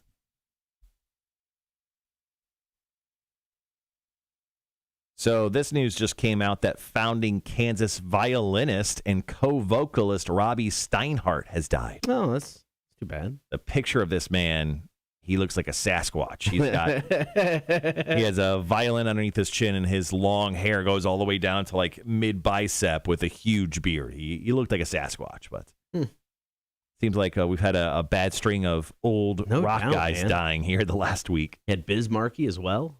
They come in threes. There was Biz Markie, the other dude who died late last week, who I can't remember. The guy from Cinderella. Yep, Cinderella, and now the dude from Kansas. So I had a question in our trivia game last night about Biz Markie passing away, and one of the guys came up. Was like, "Man, I didn't even know. Thanks, I guess." I was like, "You're welcome." Thomas, thank you so much for dropping that story. And good morning, Rhett. Happy to have you. All right, so we got about a minute 45. I've got the three stories now, the two that you gave me and the one from Wanda. Do you want to tell yours and then come back? I can do these three and you can do a couple. Sorry, I'm editing something. No, that's cool.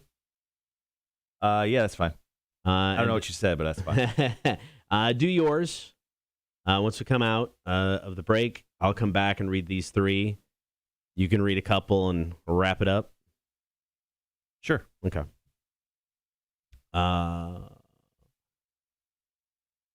When you figure it out, just let me know which one you're ending with, so I'm prepared.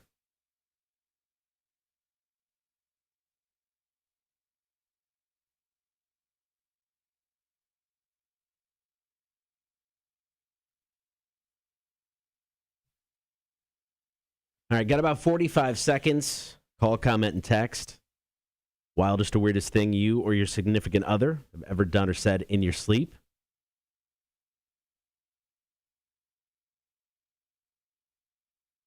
I'll finish on hitting somebody with a lamp. Okay. All right, got about 20 seconds.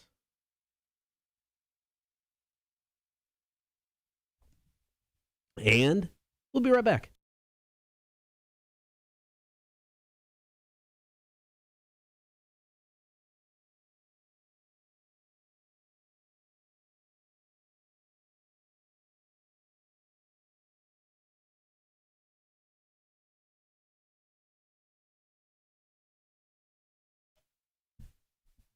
Good morning. It is the Kotter and Marshall Show, taking your calls, comments, and texts today about the crazy or weird things you've done while sleeping. Feel free to hit us up, 800-394-1061.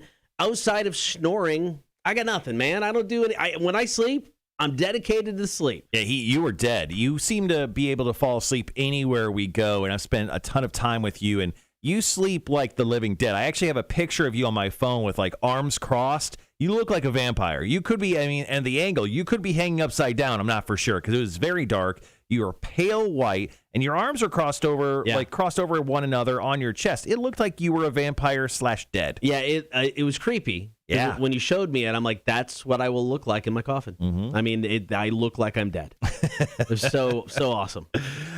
So we got some great stories on the chat. Before we get to those, Kotter, I got to tell you mine. Now, I asked my wife last time, I'm like, have I ever done anything like weird to you, said anything to you? She goes, honestly, I can't remember anything, but you do something almost every night that's a little weird. Okay. I'm like, what's that?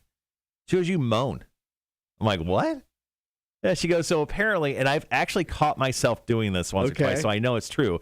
So like somewhere in the sleeping process, like when you're hitting that level of sleep where you're just no longer a human being, you're just into the ether realm of dreams or whatever. Right. I do one of these.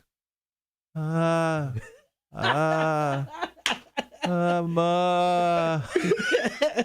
I don't know why. Is it like a warning signal? It sounds like you're like ready to start like a chant with monks. Maybe I am, but I do this weird this weird moan thing that I do apparently damn near every night, Kotter, and I don't know why it happens to me. But once again, like sometimes, like I'll audibly hear it, right, and it'll catch me, and I'll wake myself up. So I know I do it, and apparently I do it almost every night, and it's like right in that drifty, go away sleep kind of, like it's almost like a warning signal to everyone in the room, like Marshall's falling asleep now.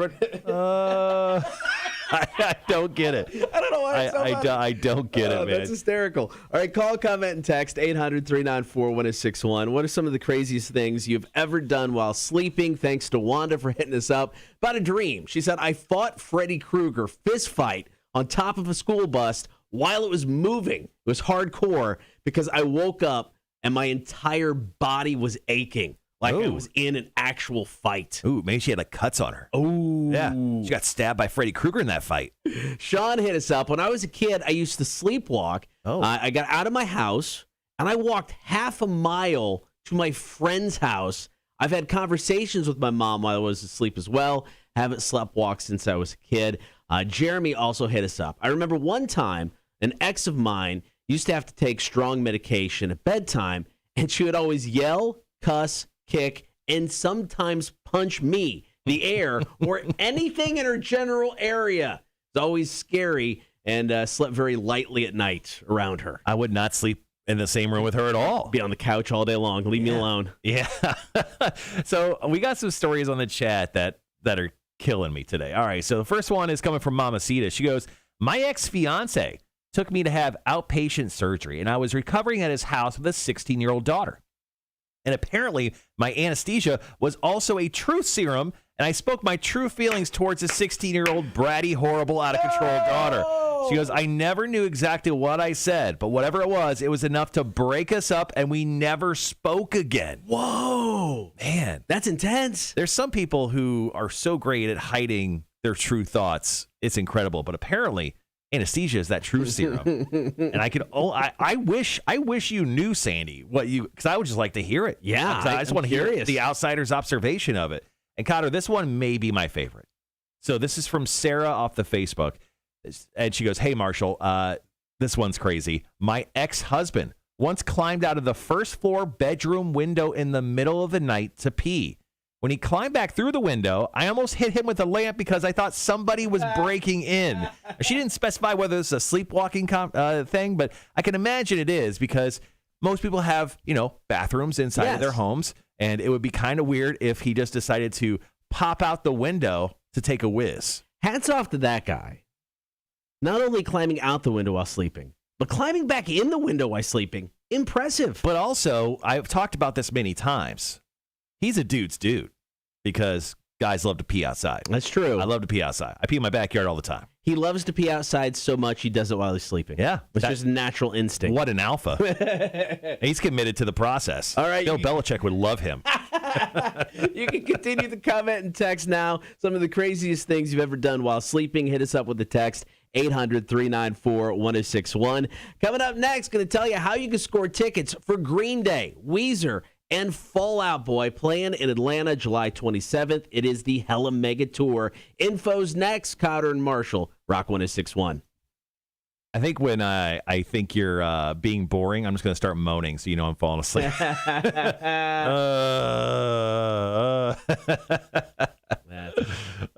Stupid. All right, guys, thanks for sharing your stories. All right, we got a text from Jeff. I didn't see it until now. I Sparta kicked the crap out of my wife in the middle of the night. No clue what I was dreaming about, but managed to do it. You mean like while they're both laying down? Like they're like looking at each other? Yeah.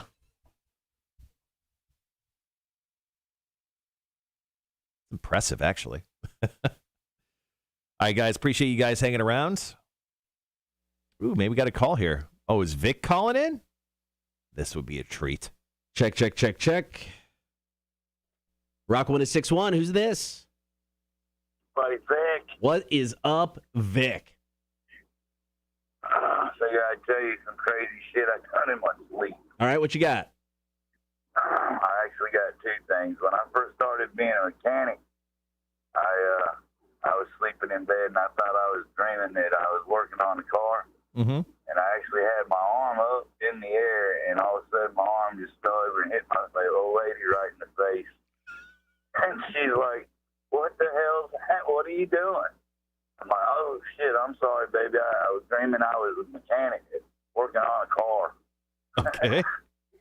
And then the second one time I pissed the bed because I was real drunk. I mean, real drunk. And I rolled over and I asked her, I said, "What'd you do, spill some damn water in the bed?" She goes, "What the hell did you do, piss the bed?" We're looking at each other. She's freaking out, jumping up out of the bed, snatching the damn covers and shit off the bed. And I'm like, "I didn't pee the bed. You must have drunk.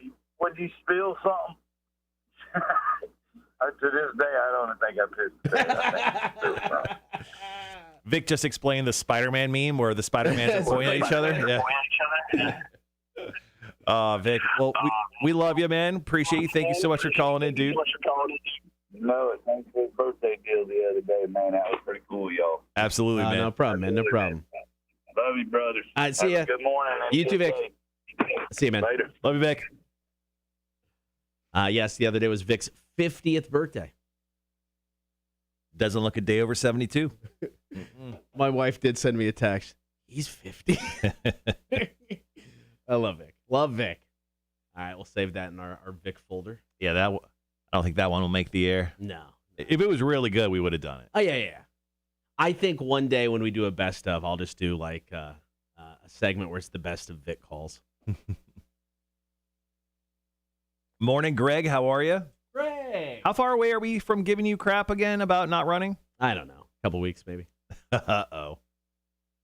Now, let's put a date on it. How do you feel about August 9th? It's a Monday. I like it. Done and done. That's the day? That's the day, August 9th. You're just going to accept the first day I just throw out there? Yeah, why not? I don't care. All right. You don't sound committed to the process. What, have you given me crap? Always committed to that. It's been part of my life for way too many years. August 9th. Yeah, August 9th. August 9th. Yeah. You're going to start running. No, you're going to start giving me crap on August 9th. Right. There's a difference. Okay. We're not establishing I'm going to start running. We're establishing you're going to start giving me crap again. Nah. There's two different things. I don't like that you were so easy about it. No. Ooh, 16 weeks to the Rock and Roll Marathon, Kotter. How do you feel about that? You've ran the Rock and Roll Marathon a couple times. I've ran the half marathon 5 times. Do you think we? Oh, well, first and foremost, cool. Hey, wow. Just throwing it out there, get it right. Oh, so many girls on the chat just got so horny because they heard about how you ran the half mile thingy. Half marathon. Oh, half marathon. Yes. How many times? 5 times. Oh my gosh. I know. Oh. Tops just flew off for you. No, I would love to. I mean, I wish I, was in shape to run it again. It's actually, I really enjoyed that race, especially when I took it seriously. Last year, I did not take it seriously. I shotgunned a beer within the first half mile. Oh, okay. Because we were there, start running, and there was a group of guys just completely dressed up. Just crazy and stupid on the side, and they had like a case of Budweiser. And I ran past, and they held one out, and I went, all right, screw it. And I chugged a beer with them. I kept running. That was not a good performance. Jeff said, good morning. Oh, I think Jeff's the guy that texts us. Yeah, there you go. He goes, so I Sparta kicked the crap out of my wife in the middle of the night, so no clue what I was dreaming about, but that'll wake you up quick as shit. Jeff, so explain the process of how you Sparta kicked her. Were you both looking at each other and then you Sparta kicked her? Or did you like stand up in bed and like stomp down on her? Like, explain the physics of the Sparta kick for us. Explain it once again. Explain it like we're 5-year-olds. You're welcome, Kimmy. Yeah, it was a sick flex. Now it's even a sicker flex when I say it's been 8 years or 7 years since I've ran it. So well, it's because you didn't get free entries the last few years. That is true. That is true. I did not get this free entry. It hasn't happened in a couple of years either. So that's true.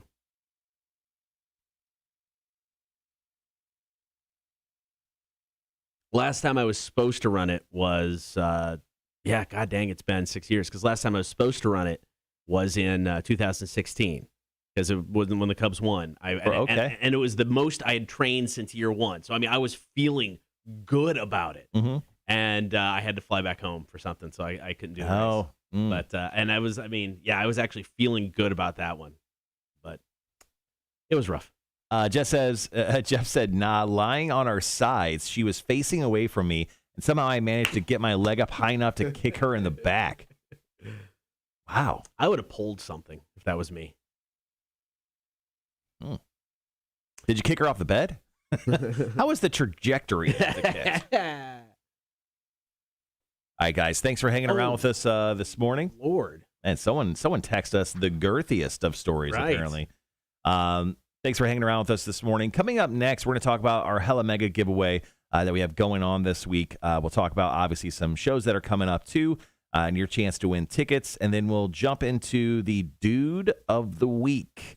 Got some really wholesome stories for you. And then after that, top the 8 o'clock hour, we will get into Quiz in the Face. Kotter is going to quiz me on some Olympic athletes and their feats of Olympic goodness. It is the Olympic gold medal edition of Quizzed in the Face. I'll give Marshall a gold medal winning athlete from the United States. I'll also give him 2 sports. You have to tell me which sport they won their gold medal for. Number 1 is a gimme. Jeff said, he goes, I have no idea how it happened, but it did. I asked her after you asked, and that was the first thing that came up. Hard enough to wake her up, and she jumped up. Well, I bet, man. She didn't have any choice. She just got kicked in the back by Gerard Butler.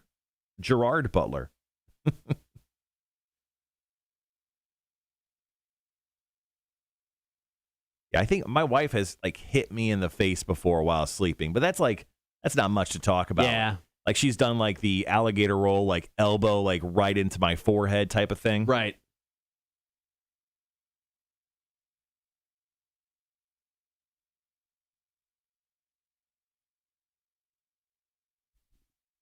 But stuff like that happens.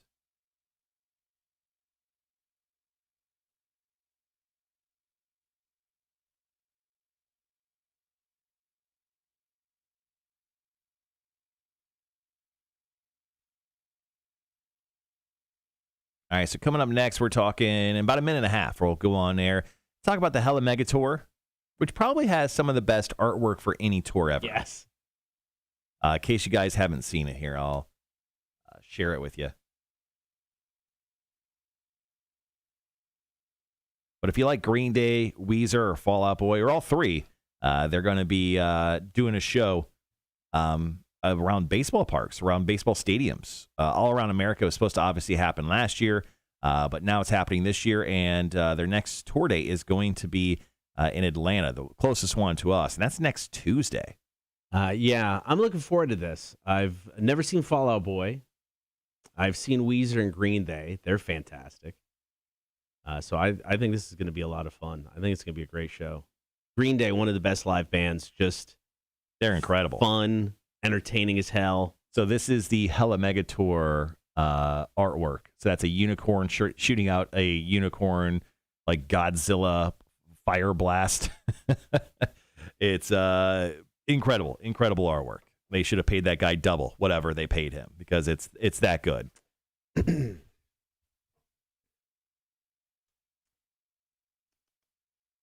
All right, got about 20 seconds.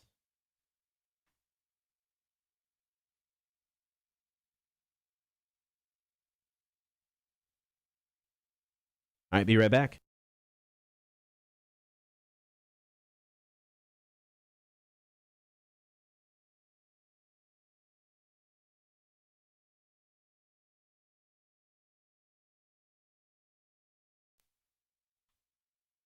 It is Hella Mega Week on Rock 106.1. That means you can score tickets for the Hella Mega Tour. Green Day, Weezer, and Fall Out Boy. This show is supposed to go down in 2020. Didn't for obvious reasons. It is going down this year. Going to be in Atlanta at Truist Park on July 27th. Anytime we play a song from Green Day, Weezer, or Fall Out Boy, just text the word Hella, Hella, to 800-394-1061. You do that, qualified to win. And make sure it's one of those three bands because someone texted earlier when an Offspring song played. Not the same. Not the same. Not going to count. It's got to be when one of those bands play. Yeah, and I'm choosing our first winner, the Monday winner, as soon as we get off the air here. So, I mean, we are giving away these tickets. And the great thing is they're e-tickets. So I just email them to you. You don't have to come to the radio station, pick them up, waste your time doing that. We email them directly to you. So that's the great thing about this. And obviously the show going down next Tuesday in Atlanta. Now, this is the best year for concerts here in the area in over a decade. And we, of course, kicked that off July 3rd with our 20th anniversary show. We've got more great shows coming up. Adelita's Way is back. They actually played in March at Victory North. It was a socially distanced show. So they're back this Friday playing Victory North, and it's just on. Full-on show, no social distance. Yeah, great. And Lilac, who opened up our show on July 3rd, they're going to be opening up for Adelita's Way this coming Friday. Now, Living Colour and Hoobstank, we're going to give away those tickets later on in the show with Are You Smarter Than a Community College Dropout right around 8:30. They're playing this Monday at Victory North as well. And then it just keeps going from there. Pop Evil, Tommy Vexed, POD, Candlebox, Fozzy. I mean, it's just stupid, the amount of shows. And I'm stupid in the best way possible. Yeah. It's just stupid, the amount of shows that we're going to have from here to the end of the year. Yeah, so keep listening for your chance to win. Also, we have more larger scale shows to give away tickets as well, like Welcome to Rockville. Ever heard of it? Mm-hmm. Going down to Daytona in November. That's going to be a massive show. We have more shows as well that are coming up that we'll be able to give you some tickets to as well. All right, so speaking of Hella Mega Week, whenever you hear Green Day, Weezer, or Fall Out Boy, you text us the word Hella. So you should probably do that right now. It's Green Day in Longview, Kotter and Marshall Show, Rock 106.1. Hey, I sent you guys, plug your ears, this is work stuff. I sent you a proposal for Stained and Corn tickets. Did you ever hear anything back on that? I have not. I'll follow up. Yeah. Yeah, that was, I said that a long time ago. Jeremy, member of the Horde, was like, give me those tickets, you bastards. And we're like, oh, yeah, we'll give those tickets to you once we get them. I sent that out to him as soon as I got that. Yeah, I'll double check.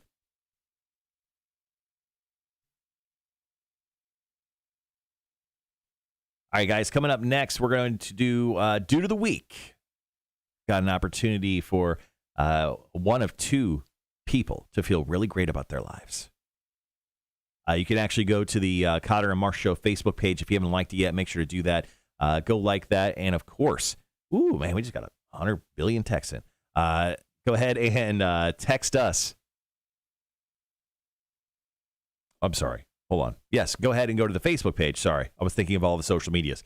Go ahead and go to the Facebook page and read those two stories. If you don't want to, here in about 2 minutes, we'll kind of go over both and give you an opportunity to vote on the stream if you haven't already.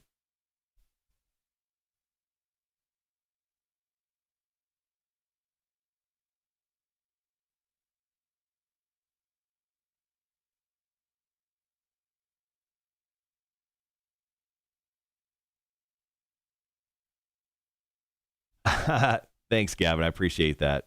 This is actually it's an old school shirt, the Sheesh shirt. I haven't worn this in quite some time. Yeah, you got that. Shoot, that has been years ago when you got that one.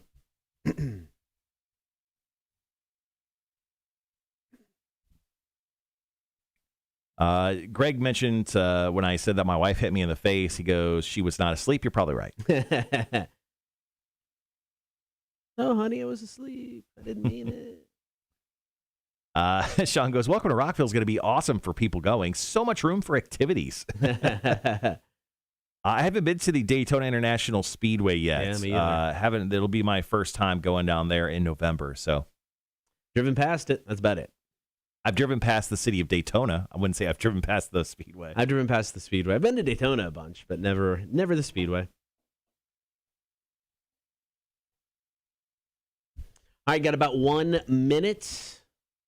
You think they'll charge for parking this year? Yes. Because I will be driving in and out of the show each day this year. Yeah. Not like good old Jacksonville days when I could just like jump out of my hotel and grab an Uber or walk there. Juana says she saw they open up more space for camping. Oh, that's cool. That actually is pretty cool. I mean, not that I'm a big camping person, but I mean, because it's on the infield, right? With the camping? I mean, it's within. I think it's off. Okay. But you should be nice and close. All right, guys, be right back. Dude of the Week Deathmatch.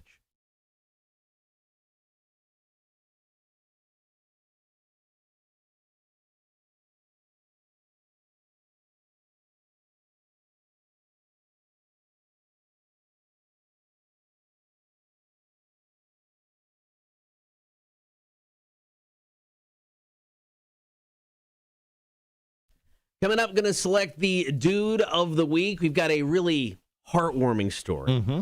And then we've got a dude who likes to work out. A lot. It's coming up. Details on the way. Hop on the stream, guys. We say this each and every day. Join the Horde at Facebook, YouTube, and Twitch. Like, follow, and subscribe while you're there. And, of course, you can always listen to the show. Really simple. Download the Rock 1061 app for free. Get us on your in-home smart speaker. You can also listen to us on the website. That is rock1061.com. The Dude of the Week Deathmatch. Cool! A freak show! Let's check it out! The Dude of the Week Deathmatch on the Kotter and Marshall Show. Rock 1061. It is time for you to pick the Dude of the Week. You can vote on the Kotter and Marshall Show Facebook page. Hit us up on the chat or text 800-394-1061. Dude number one, Gao Gangtang, actually a guy who lives in China. In 1997, 24 years ago, his son, who was only 2 at the time, was kidnapped by human traffickers right outside of their house. He's taken by a couple who were dating at the time, sold in a neighboring province of China. Mm-hmm. Now on Sunday, father and son embraced for the first time in over 2 decades.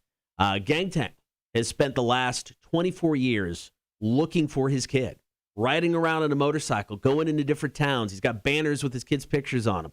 He drove over 300,000 miles, never giving up, looking for his kid.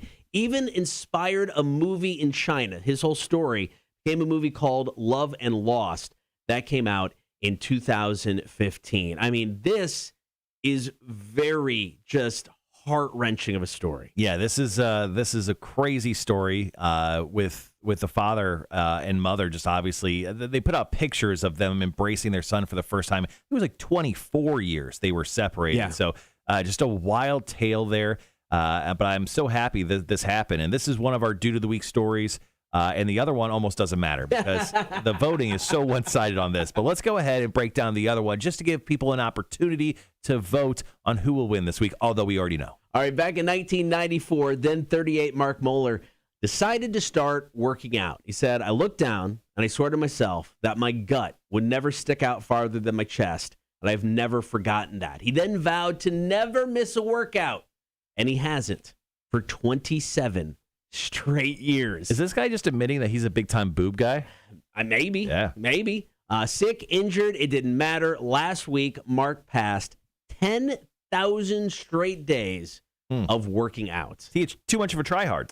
I expected the guy to be bigger, not going to lie. I mean, he's lean, but I expected him to be. Obviously, it's not just weights. He does a little bit of everything, spreads it out. Lots of cardio. But yeah, I don't know. That I can't get myself to. This is like the anti-me. Yeah, I can't run one day. So he actually worked through some really tough stuff during these 10,000 days of workouts, too. He had surgery during this time. He had pneumonia once, and where he still found his way into the weight room or wherever every single day, even to do some light workouts. He worked out, though, and actually journaled every single workout. So is this guy really cool or a sociopath? Because let alone like saying that you're working out every day, that's fine. Oh, I work out every day. Cool. But then you took the time, you're like 20 sit-ups, 20 reps of this. I did the stationary bike for 30 minutes. Like, I don't know. Maybe this is the most anti-dude of the week nominee we've ever had.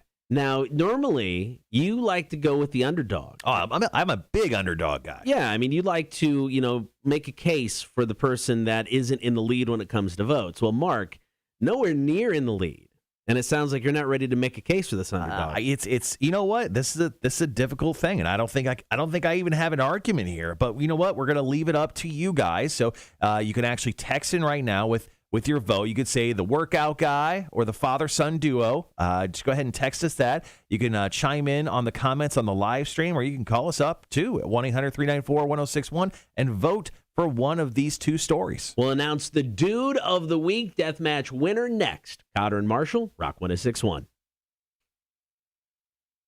And obviously we don't have to hit on Hella Mega going into this. Yeah.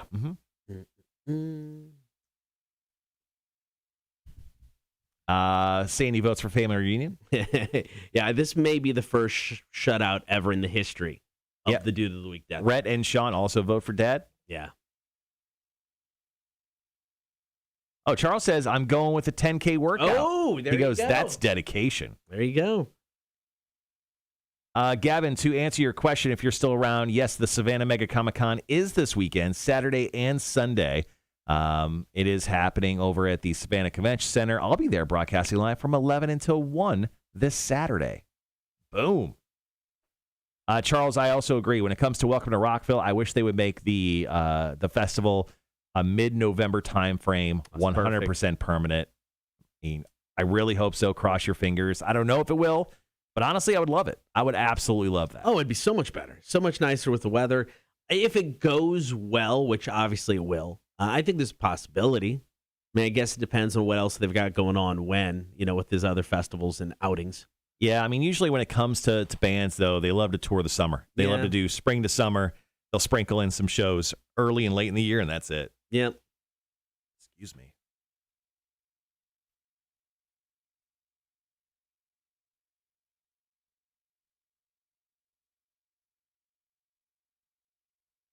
All right, guys, once again, thanks for hanging around. Feel free to vote on the live chat right now on who should be the Dude of the Week between the father-son duo getting reunited and the fella who worked out 10,000 straight days. How many years is that? 27. 27 straight years. Let's see. He was 38 when it started. He's now in his 60s. Yeah. And he said he never wanted to see his gut outgrow his chest, so big-time boob guy. I was going to say, Big time. Just keep eating. Your boobs will get bigger. It's fine. Mm-hmm.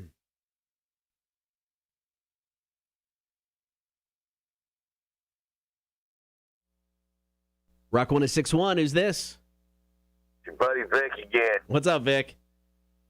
I'm going to pick the China guy, and there's something I got to tell you. Okay. The reason we piss in their yard like we do is because we're marking our damn territory like fucking dogs. Yep, I think that's true. I agree with you, Vic. Because I could actually go out there and piss and watch my dog go over and piss on top of my piss and look at me and be like, dude, this ain't your yard. Well, yeah, of course, man. I have one. I have two dogs. One pisses. The other one pisses right over top of it. There you go. Yeah. It's the animal instincts in us. Like Vic teaching us all something, guys. I love it. It's amazing. Great. We do the shit at work, too. What, you walk outside and just piss out the front door? No, we got a little fence out the back of the other shop.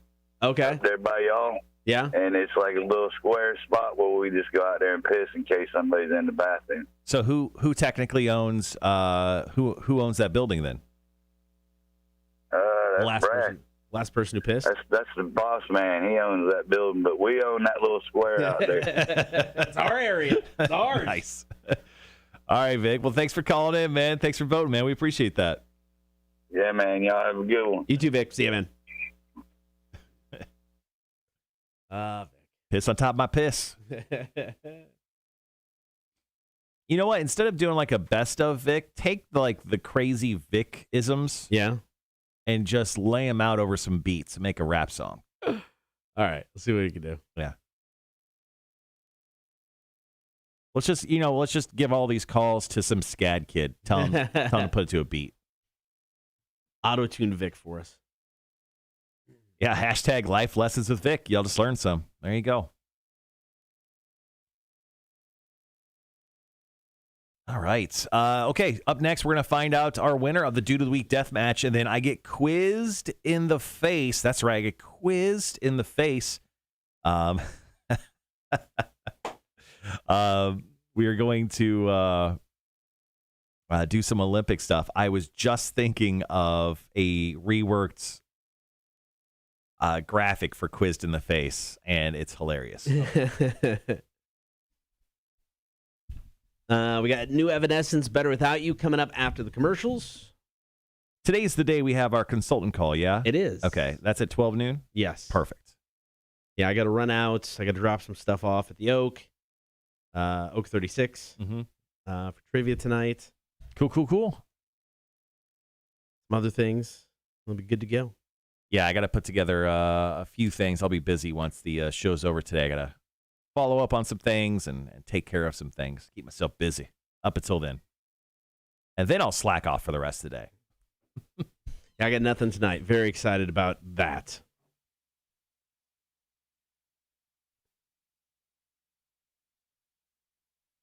If you guys have any questions while we're leading into the winner of the Dude of the Week death match, we'll find out in about 3 minutes.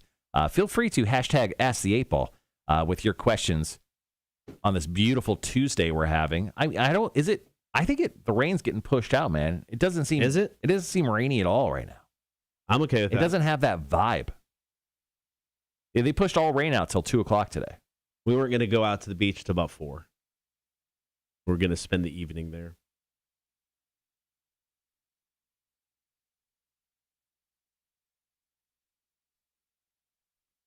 Yeah, they're saying percentage is high later in the afternoon. Rhett says, Kotter, did you see John Cena will return at SummerSlam?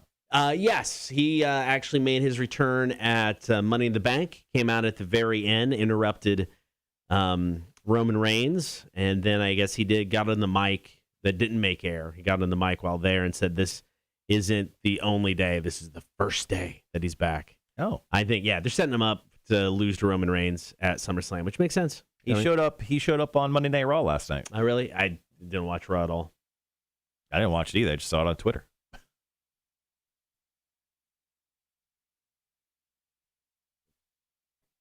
Man, we got rained on crazy yesterday. Sorry, Sean, just on the group, or excuse me, on the live stream said we haven't had rain in almost a month in Minnesota. We're in a drought.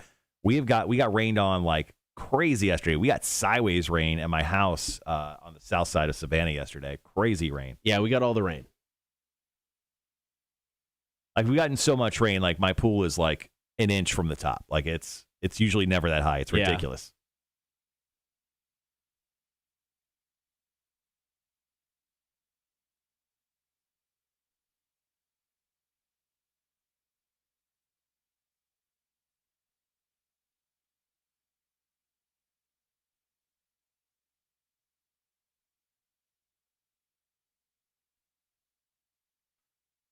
So the 8:00 hour will get quizzed in the face, and then after that, we'll actually, marking it right here, I'm going to give away some tickets to the Living Colour Hoobstank show over at Victory North.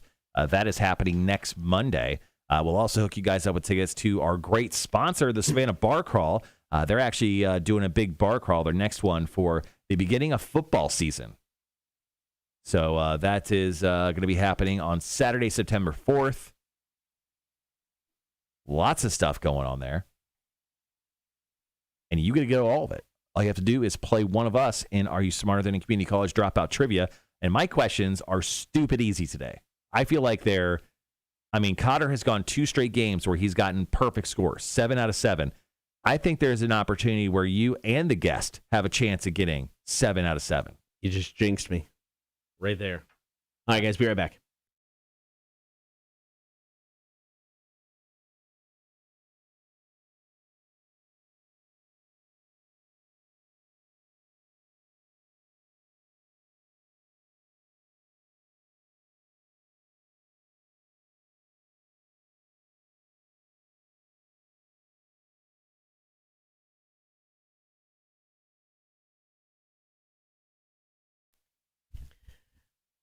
That's right, Dude of the Week death match. We've got Gao Gangtang. This is the guy that was reunited with his son after he was kidnapped 24 years ago, and it was because of the guy not giving up that they were able to track down his kid. They used DNA. And he drove over 300,000 miles from village to village, just showing pictures of his kid. And this past week, they were reunited. It was truly an awesome story. Yeah, a fantastic story. The father traveled 300,000 miles on his motorbike looking for his kid. Now, his story inspired a film to be done about his trials and tribulations called Lost in Love. So, there's a movie. If you're doing life so great after a horrible tragedy like that, and they make a movie after it, you have to feel good about your efforts, right? You have to feel at least a little good. And then a moment like this has to be incredibly inspiring for him. All right, Mark Muller is the other option. He worked out for 10,000 straight days. Started back in 1994, so that's 27 straight years. Said he looked down, swore to myself that my gut would never stick out farther than my chest, and I've never forgotten that. 10,000 straight days, sick, injured, it doesn't matter. The dude is working out. Yeah, and he says working out just revitalizes me and gives me the energy for the day. I like to swim in the morning, lift in the afternoon. On alternate days, I run in the morning and bike in the evening. So he works out twice a day. Not only that, he's a psychopath, and he journals everything. So he journals his workouts every single day. And he actually mentions they're color-coded. So once again, this dude possibly is a serial killer, and he'll live forever and murder forever. So we thought we might have our first Dude of the Week death match perfect game. We thought maybe this family would get every single vote. Right. And then Big, Bald, and Sexy stepped up and said, nope, I'm stopping the no-hitter. I'm going with the workout guy because it's dedication. Yeah, so, it was like 1 billion votes to 1. The father and son duo reuniting are the Dudes of the Week. All right, coming up next, we're going to quiz Marshall in the face. It is the Olympic gold medal edition. I'm going to give Marshall a gold medal winner from the United States. I'm going to give you 2 sports. You have to tell me which sport they won their gold medal for. I think you're going to do decent at this. Oh, thank you. Decent. That's what my grade school teacher said, the same thing about every subject. You'll do decent at this. Quizzed in the face coming up just after 8 o'clock. Kotter and Marshall Show, Rock 106.1.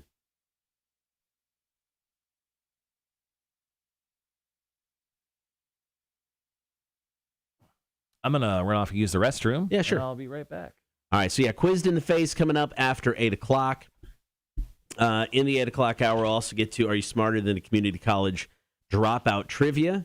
Your chance to win tickets for Living Colour and Hoobstank. Also tickets for Savannah Bar Crawl. They're the official sponsor of trivia. We've got celebrity Alexa voices. 2 more were added. Samuel L. Jackson has been a voice, I want to say, since 2000, 2000-something. 2019. There are 2 more. 2 weird options, I think. So we're going to talk about some celebrities that we'd like to voice our Alexas. And then our public service announcement. Are you pooping correctly? That's right. Going to talk about that after 9. And then we'll wrap up the show with Marshall's Music News. A lot to get to still today. And then tomorrow on the show, we are going to get to our Mount Rushmore. And then we'll be joined in studio by Mac for Chicks on Dudes. So a busy, busy week.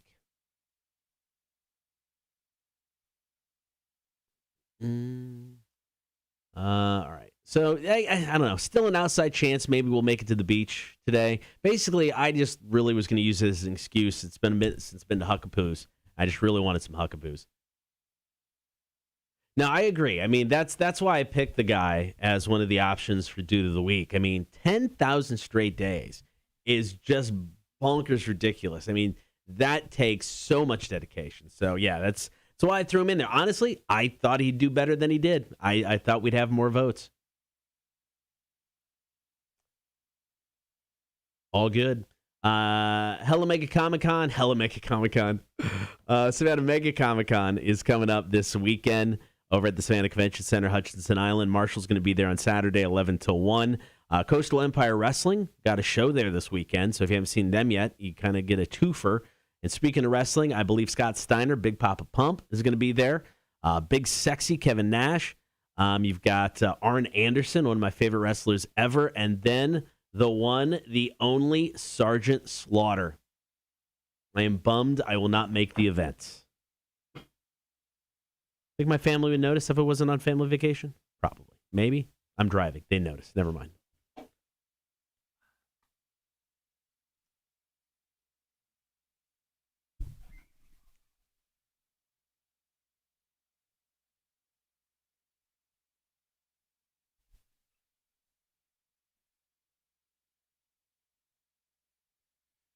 Okay.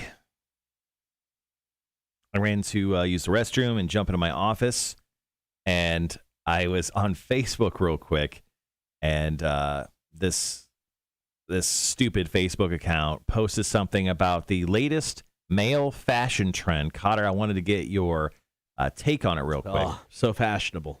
It is the double mustache. So there's an option there. Hold on, there's more, as you can imagine. Hold on.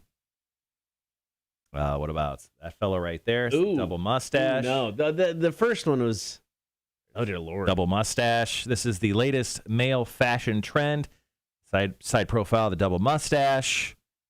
There's the curly double mustache, which is terrifying, and there's the very large beard-like double stash. That just looks like a huge goatee type thing. This one is commitment to the trend. Oh. Once again, the latest in male fashion. Look at this one. You can actually see his embarrassed girlfriend after what he did in the background. I'm gonna say no. I don't think this is a good trend. I don't think this is exactly one, but it's pretty close. I think that guy suffers from the no chin. What the hell is that? Yeah, that's something. Does he have lips? I'm not for sure. This one, oof, talk about America. A little too much America. But isn't that something special? Once again, things you find when you just run into go tinkle. I'm going to say no. I don't think that's a good idea for anybody, but what do I know? Juana says, get on that trend, Marshall. I can't grow any hair here, so I don't think I could pull off the double mustache. I got nothing here. I've committed to growing, per my wife, I am currently on the beard task of growing the Ragnar Lothbrok facial hair. What exactly is that? It's just I'm going to grow it like down to here. Oh, okay. So yeah. It's just going to be more of a shaped in beard, just a little bit longer. So I will probably by the end of the year, I think I'm manly enough to say I will be able to grow my Viking beard. You haven't had a lengthy beard in a while. You kept it tight for a while. Yeah, I mean, it's going to be trimmed on the sides and it'll be more focused down. But I got to find a beardologist. Yeah. A beard trimmer guy, because I will get up in a heartbeat. That's what ruined my first attempt at growing a longer beard. I was like, I can trim this up, no problem. Watch a couple YouTube videos. I got this. First time I tried, didn't have it. Had to start all over and shaved it off. I don't mess around with that when I had the beard. I'll trim it up a little bit, dead ends and stuff like that. But I didn't like to cut it because I always messed it up. Sorry, Sandy just messaged and said, Marshall, you stopped scrolling too soon. Scroll to the last. She's obviously seeing this. There's this one. Oh, dear Lord. I can get behind that. You can get behind that. There's so many jokes there about you getting behind that. Wow. I said what I said. Yeah, I guess I did stop scrolling too soon. Just a wild take. Oh, man. Yeah, I'm definitely going to pass on that trend, guys. But I feel like this is like a Sean, horny for smoked meats type of challenge. I feel like this would honestly he'd be able to pull it off. He does have quite the beard, though. Yeah. It'd be a real shame if he cut it off. You don't want to do that. Yeah, I'm not. I'm. I don't necessarily miss the beard all that much, so I probably won't go for any length anytime soon on the beard. This is just out of laziness. Mm-hmm. Yeah, no, I can tell. Yeah. No one admittedly always looks like Carrot Top on purpose. You look like Carrot Top's less successful brother. By less successful means he's still semi-successful. Right. Better than what I'm doing. You're like Eggplant Top. I'll take it.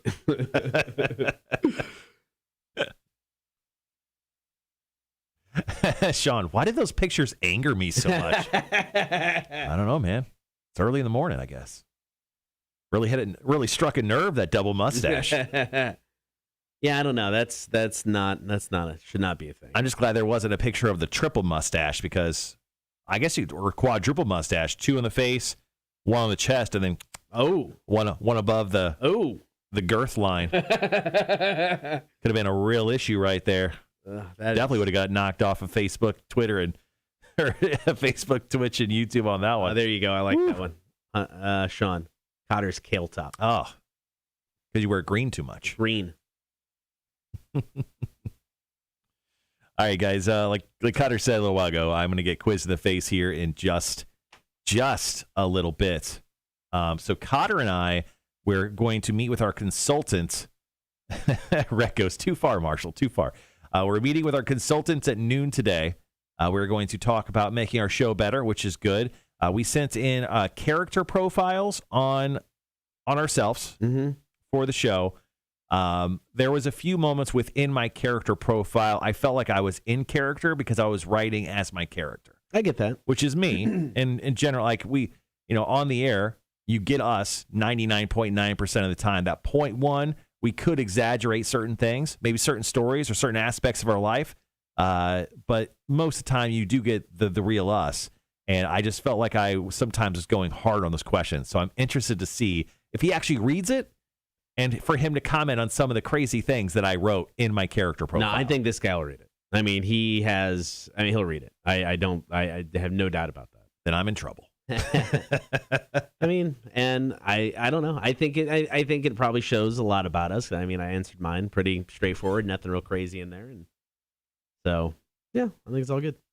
But no, I appreciate that we have this guy. I really do. I think any sort of outside help is always nice, and somebody's been doing it as long as he had, and is a very respected guy in the industry. So I'm excited. I'm interested to see what he has to say. All right, we've got one more song, so we still have about 4 minutes before we get into Quizzed in the Face. Once again, gold medal edition. I'm going to read the name of a gold medal winning U.S. athlete along with 2 sports. Marshall will have to tell me which sport they won their gold medal for. Morning, Bob. How are you? Charles says, consultants, tell them to just look at the streaming stats.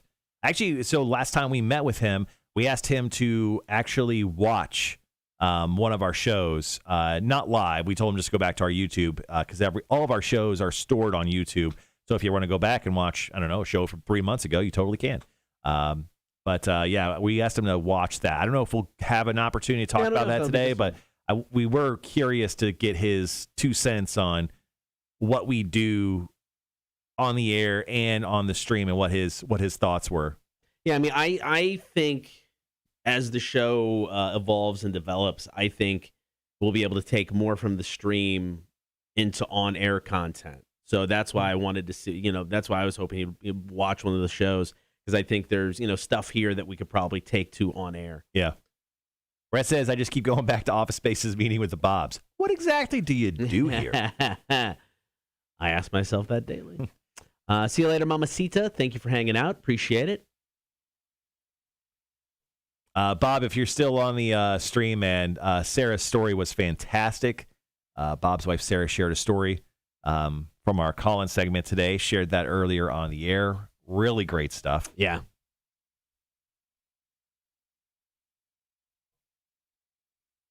Just a heads up for anyone on the stream, next Monday and Tuesday, we are off. We'll be playing Best Ofs once again. July is a big-time vacation month for the both of us, so Kotter's going to be out next Monday and Tuesday, which means I am out, but I'll be hanging around the studios and stuff. I'll probably be posting some stuff on the socials and whatnots.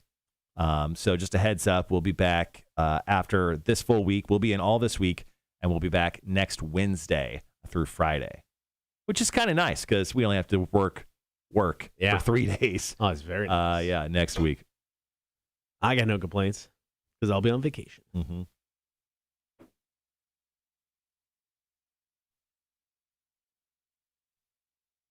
It's actually one of those vacations that feel like a vacation and not where it's just so busy you're running around the whole time. When you come back, you're like, I need 2 more days. Right. This is just, we got an Airbnb on a lake, do a little kayaking, maybe some jet skiing, and just hanging out. I'm going to bring my bottle of Mexican cake that I got left, pick up some other beers, and just kind of have some fun. 15 more days till school. Yeah, my wife is counting it down. She's been doing summer school. And she's like, it's fine. She wants to get back to her actual classroom, though. Wait, is school starting in 15 days? My wife is back on, when we come back from vacation, she's back on that Thursday, Friday. So, yeah, really? Next week, yeah. Oh, my gosh. Yeah, she's back to work next week. I didn't realize, we're not. School starts a little early here. In Illinois, where we're from, it started from us around Labor Day. Yeah, like September. No, it starts August here. Why? I don't know. We get early. We get out earlier, though, too. Yeah. But, yeah, no, so. Our friend Bob is a teacher. He goes, I go back next week, Monday. Yep. Oh, Monday. Damn. Yeah, Dana goes back late next week. Well, don't teachers go like a week before because they have to plan or They whatever, got a few days before, yeah. And then they scheduled her open house for her students on a Sunday. Oh, the Lord's Day. That makes sense. All right, guys, sorry. Be right back.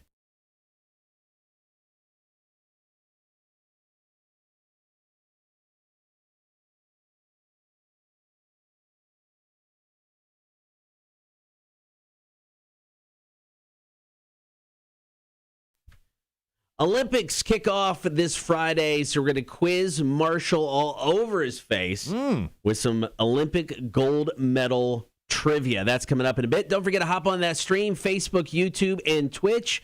Be sure to join the horde, like, follow, and subscribe while you're there. All right, for today's Quizzed in the Face, Olympic gold medal edition, here's how this is going to work. Okay. I'm going to give you a gold medal winning athlete from the United States. I'm going to give you 2 sports, one of which they actually won the gold medal for. You have to tell me which sport it is. Okay. 50-50 chance the entire time. And straight up honest, number 1 is a gimme. Okay. Here we go. Gold medal edition, Quizzed in the Face. Let's go. Kurt Angle, weightlifting or wrestling? Now, Kurt Angle, WWE superstar. He was known for his wrestling, Kotter. That is correct. He won a gold medal in Atlanta with a broken freaking neck. Man, it's like I never heard that story before. That's the only story he tells every single time. All the time. Yeah. All right, number 2. All right, 1 for 1. Feeling good. Number 2, gold medal edition of Quizzed in the Face. Mark Spitz. Was he a swimmer or a marathon runner? Oh, man, Mark Spitz. Now, the name sounds very familiar. Yes, it should. Well, the last thing you want to do if you're swimming is swallow. Man, this is tough. Oh, going against what I think. Running. Wrong again. I should have said swimming. I knew it. I said it. In 1972, he won 7 gold medals, the most any swimmer had won in a single Olympics until Michael Phelps beat that in 2008. Man, Went stuck with it. Went against it. All right. I'm going back. I'm feeling good. Let's go. All right, so I'm going to give you a gold medal winning athlete. You tell me the sport they won their gold medal for. Carl Lewis, gymnastics or track and field? Carl Lewis was a track and field guy. Okay. That is correct. Back on the horse. He won 4 gold medals in 1984, and he won gold in the long jump in 4 consecutive Olympics. Okay. Nobody's ever done that since. Wow. All right, number 3, Greg Louganis, diving or swimming? What would Greg Louganis do? Maybe? Is that what? No, it's Brian Boitano. Oh, Brian Boitano. Yeah, same thing. What was the choices again? Diving or swimming, Greg Louganis. Is that same thing? No. One's just falling into water. Yes, the other one's actually going through floating it. on top of water. I'm going to have to say diving.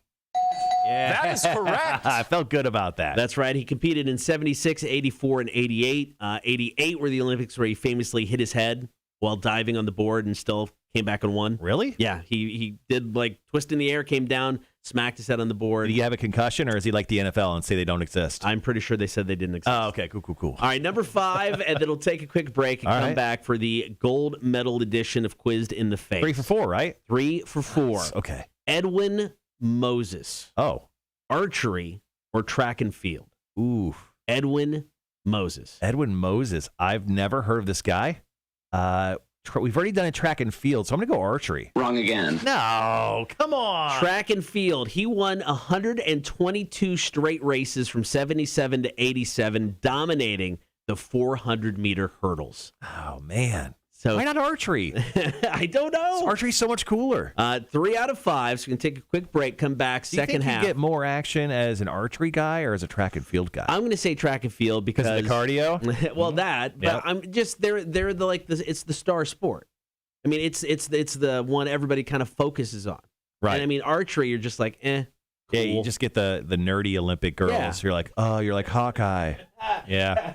No, I get that. I agree. All right, coming back, second half of the gold medal edition of Quizzed in the Face. 3 out of 5, not a bad start. We'll see how he does with the second half next. Royal Blood and Typhoons, Kotter and Marshall Show, Rock 106.1. Yep. Yeah, I thought I'd do better there. Man, I went against my better nature there on 2. Should have went with whatever I thought, whichever one was that. Mark Spitz? Yeah. Should have got Mark Spitz right. The last one was just a pure guess. Never heard of that guy. Yeah.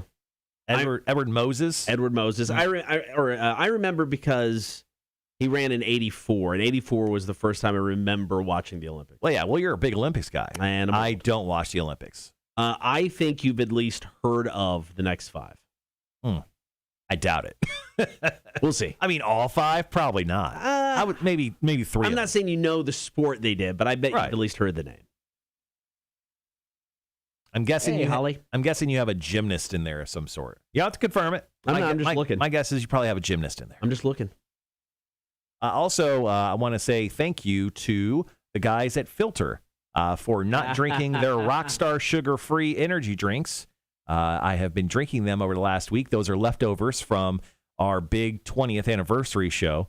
I have all sorts of soda and water still left in my house because of the writers' stuff that they didn't use. So we had 2 truck beds full of soda, Monster, and some various other things after the show, and we're like, "Oh, we'll have those at the station. We'll have stuff for years." Where's it all at? Well, it's in the storage unit. Okay, they should have brought some here instead of taking it all to the storage unit. Because that for whatever reason, I got really hooked on that sugar-free Monster. Oh, the white can? Yeah. That's how they get you in. Really hooked. All right, 3 out of 5 so far, Quizzed in the Face, Olympic gold medal edition. Like I said, I think you'll know the rest of the athletes. Oh, we'll see. We will see. I do have one winter sport athlete. Okay. But it's a name you should be familiar with. Is it the Flying Tomato? It is not, because I figured that'd be too much of a gimme. I already gave you one with Kurt Angle. Damn it. All right, guys, Quiz in the Face. After that, we'll talk some Hella Mega. Hella Mega Week is happening here at Rock 106.1, and then we'll jump into some trivia. We'll hook you up with passes to the Hoobstank show and the Living Colour show, which is next Monday over at Victory North. Charles says Mrs. T is out of her colonoscopy. Doc said all clear. He did find a watch I've been looking for. You guys are getting freaky. Of course, hooked on the white stuff. I got into a discussion with some people who wear Fitbits and stuff. Yeah. And people who are wearing like some really nice watches, hanging out with both.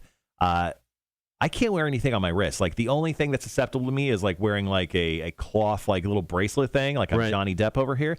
I do not like wearing Fitbits or watches, nor do I lose them in places I shouldn't.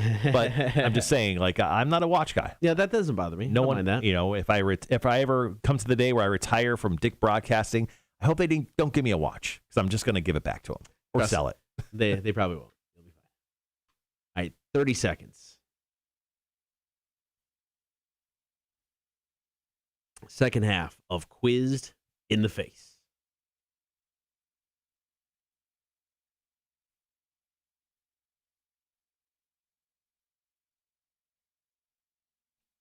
All right, guys, be right back.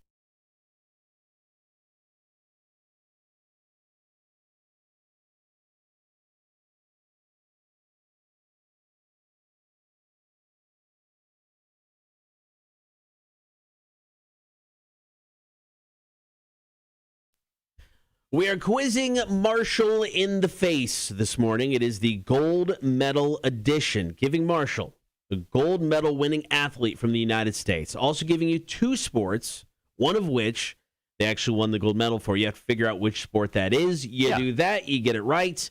You are 3 out of 5. Not too bad. After the first half. Yeah, not bad start at all. So we're going to do the second half right now. Question number 6. Misty May Trainer. Beach volleyball or basketball? Misty May Trainer. Misty May Trainer. Sounds very, very familiar. Yep.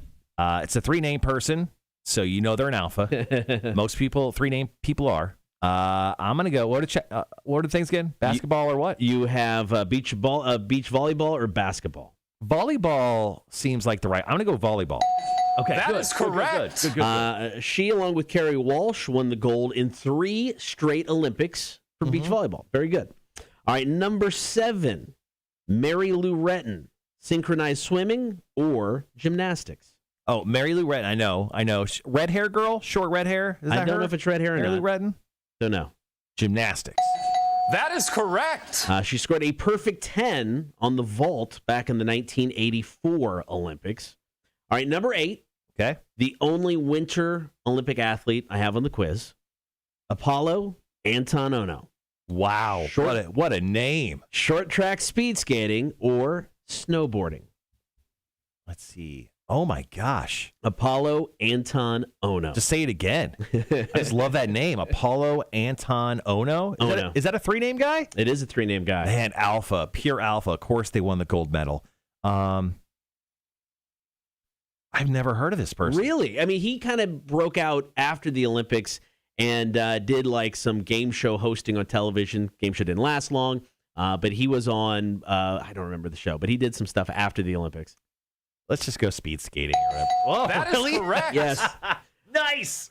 With 8 Olympic medals, he is the most decorated winter athlete in U.S. history. Really? Yes. Sean, the Flying Tomato doesn't have Sean White? There's more events in speed skating than there are for snowboarding, so he just has more opportunities to win. All right, number 9. I think this one's a gimme. Okay. Mia Hamm, soccer or pole vault? Oh, Mia Hamm. She's not the one who pulled her jersey off, right, when they won the soccer thing? Think so. It's soccer. It's soccer, though. Yeah. That is correct. Yeah. All right. You're killing it here in the second half. You're killing it. What, 7 for 9 right now? 7 for 9. Nice. Last one. Oh, I'm sorry. I did have another winter Olympic athlete. My apologies. All This right. is the second one. Lindsey Vonn. Oh, yeah. Alpine ski racing or bobsled? Okay, so I think she's known for her snowboarding. I think she's done some snowboarding maybe in the past. Okay. But I believe it's skiing is what she's known for. That is correct. 5 for 5, baby. Ski racing competed in 4 straight Olympics, has 3 total medals, one of which is gold. 8 out of 10. I feel like this is one of my better quizzed in the face days. And you say you're not an Olympic guy. Some of those were guesses. All right, coming up next, we're going to talk hella mega tour details on how you can score tickets to check out Green Day, Weezer, and Fall Out Boy in Atlanta. Kotter and Marshall Show, Rock 106.1. I still don't think I'm definitely not an Olympic guy, but there was a couple that I'm kind of surprised, like the gimmies, like Michael Phelps or Shaun White. I feel like those are 2 of the, at least on the American side, 2 of the most recent kind of well-known guys. I didn't want to go them just because they were too easy. Yeah, no, I get it. Yeah. Apollo Anton Ono. I'm surprised you hadn't at least heard of him. No, I got to look. So hold on. I got first Mary Lou Retton. Yeah, I think you might be confusing her with Carrie Strug, who is more recent. I think she might have had the red hair. I think Mary Lou Retton was brunette. Yeah, I guess she was. Yeah. So I think Carrie Strug might be the one you're thinking. Kind of the same. They're both short and kind of have the same haircut. The Carrie Strug? Because Carrie Strug was the one that hurt herself, but still did the. Yeah, Carrie Strug was like she was carried off by her trainer or whatever. The oldest man in the history of ever. Bella something or other. Yep. Sprained her ankle.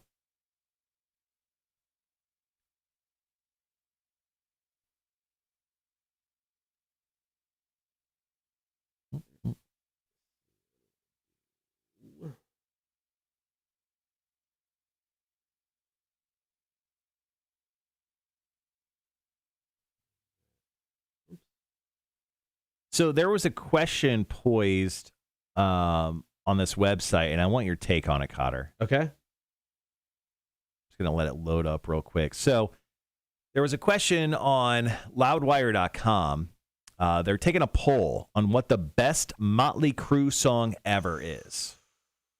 Oh, shoot. So here are your choices. They give me choices? Yeah, there's choices. Okay. And I'm kind of mad that one song's not on here, but I'll just throw them out real quick. Dr. Feelgood, Girls, Girls, Girls, Home Sweet Home, Livewire, Kickstart, Primal Scream, Same Old Situation, Smoking in the Boys' Room, Too Young to Fall in Love, and Wild Side. Where's Shout at the Devil? Where's Shout at the Devil? Where is Shout at the Devil? Okay, so if you had to choose one of those songs, they pretty much nailed all the best Motley Crue songs, but I mean, if you're going to go, I think if you're going to go, popular choice, probably Kickstart My Heart. But I got a soft spot for Same Old Situation. I effing love that song. Okay.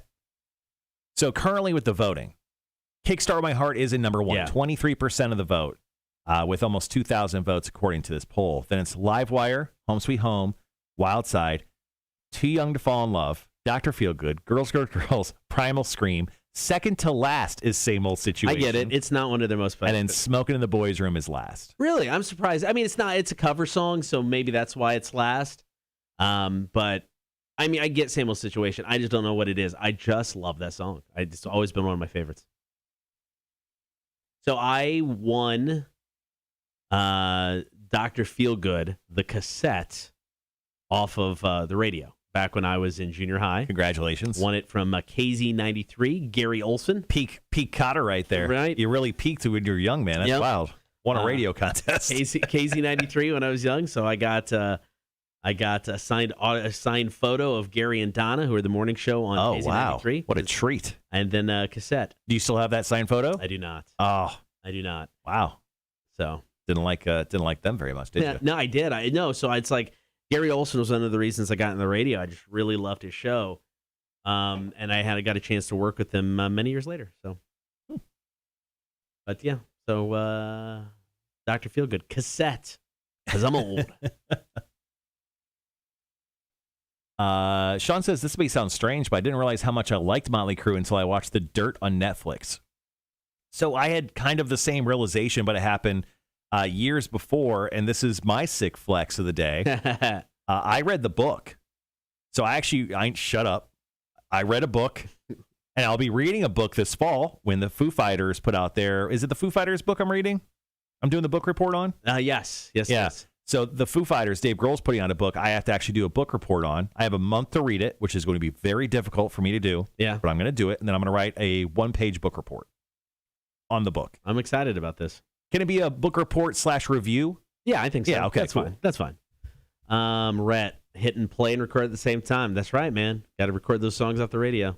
Yeah. So So I think I reignited my love for Motley Crue after I read The Dirt. Yeah. My buddy Brent, who I actually was just hanging out with a few weeks ago in Nashville, he actually loaned it to me. Right. And then I think I returned it like a year and a half later because that's how things go. Motley Crue to me is just they're like pure rock and roll. I mean, you get a lot of bands that you're like, okay, they're trying hard. Motley Crue didn't try hard. That's just who they were, you know. And it's just like they were just a grimy, dirty. I mean, literally grimy and dirty rock band.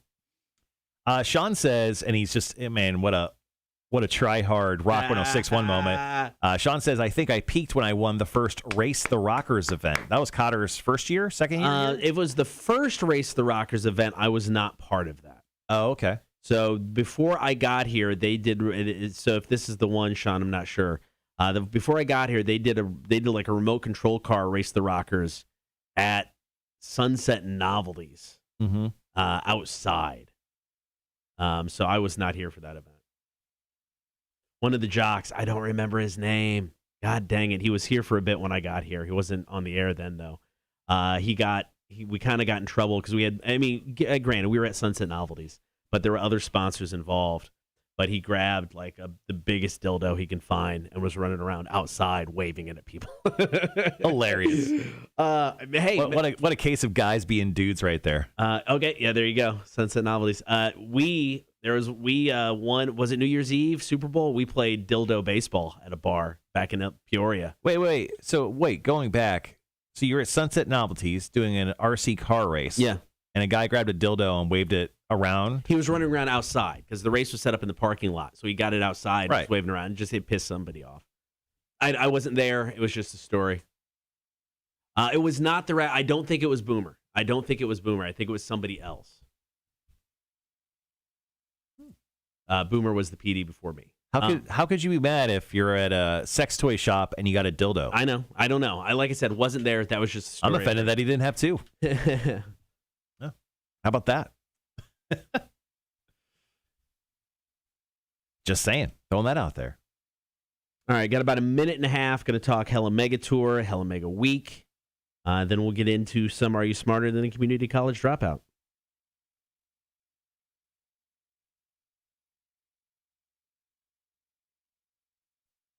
Kotter is 7 for 7 the last 2 days when it comes to Are You Smarter Than a Community College Dropout? So today may be a good day to take me on. I'm usually not that guy. I usually don't throw my hand up in the air and say I volunteer. But for your sake, you may want to just take me on. It's unfortunate now because, I know this is not a streak that I can even remotely attempt to keep up. No. But I want to remotely attempt to keep it up. Mm-mm. You haven't been able to keep it up for years, so I know. Let alone trivia. That's the problem. I want to be able to keep something right. up in my life. Mm-hmm. And, hopefully it'd be trivia. Yeah. I don't think a very small stick and some tape is going to help you in this situation. You'd be surprised what some good duct tape will do. The gaffer's tape or duct tape?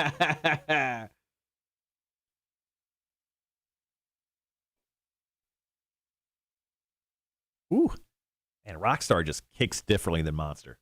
Jesus Christ. It's got something to it. All right, guys. Got about 20 seconds. Got the icky. Oh. All right, guys. We'll be right back.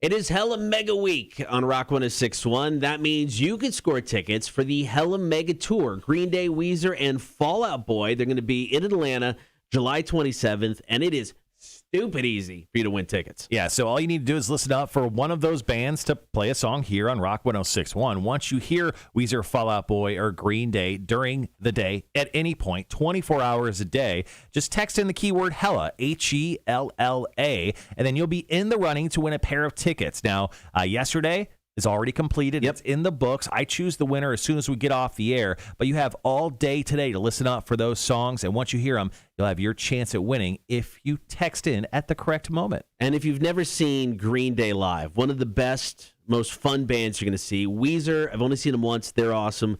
I've never seen Fall Out Boy. Have you seen Fall Out Boy? I think I saw Fall Out Boy back in the day, like the first half of my life, and I've forgotten most of the shows I've gone to. I think I've seen Fall Out Boy before. All right, so I'm excited about this. So excited. I think I'm actually buying tickets for a concert. Mm-hmm. I couldn't tell you the last time I bought tickets for a concert. Yeah. Oh, I bought My Chemical Romance tickets like 3 years ago, and they still haven't played that show. Thanks, COVID. Hella Mega Week, your chance to score tickets for the Hella Mega Tour. Get more details on rock1061.com. All right, 2 minutes, because this song is short, and then we'll solicit for some trivia. Charles says, damn, it's 8:25 and no Tim Janier yet? Tim, hats off to Tim. I talked to the dude yesterday trying to get a timeline to get this stuff fixed because we knew we had to, especially after actually finally hearing it, firsthand instead of hearing it from everybody else. Dude was super frustrated yesterday. He was trying to figure out the solution, and I think he got it. I know, knock on wood, but I Nope, mean, the don't do that. audio is much better. I told you to stop knocking on damn wood over there. The audio is much better. I think we're in a much better spot. So hats off to Tim. It's going to happen. You're gonna knock on wood, and like our mics are going to fall down. Which actually, there's a very good chance That's of a possibility. Greg says that's because you guys don't buy tickets. Fancy radio perks. There's not many, and that's sometimes one of them. That's not always the case. No, that's in the no, but it's a yes, especially for shows that are out of market. Yeah. I mean, if they were in Savannah, we probably got a pretty good line on getting tickets. Like I'll say, like 85% of the time. Yeah, most likely can get tickets to a show that's within like this hour range. But any show that's outside, I mean, we can make a call. I mean, yes, I usually don't buy tickets because I will get something for free, but I really want to go to this, and I don't have a contact for this one, so I'm buying the tickets. Is Green Day still signed to Reprise? I think Warner so. Brothers. I mean, Yeah. it's just a sub of okay. Man, they've been with them forever. Yeah. Wonder if they just redid a deal or how many record contracts are they in on them? All right, guys, about 20 seconds. All right, guys, be right back.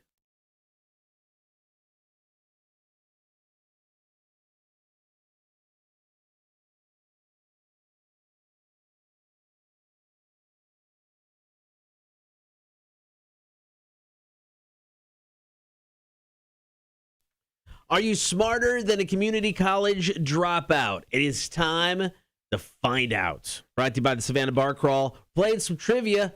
Who's up for the challenge? So all you need to do is be the very first person to call in at this very moment. The number, 1-800-394-1061.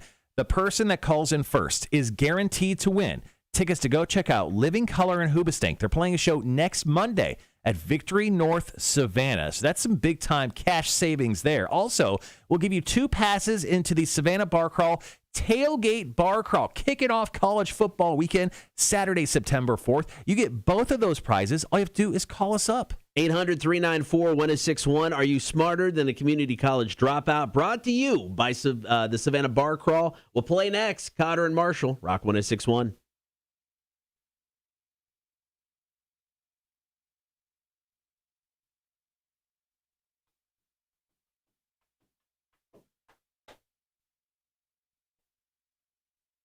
All right, guys, as we wait for our calls to come through our really crappy phone system.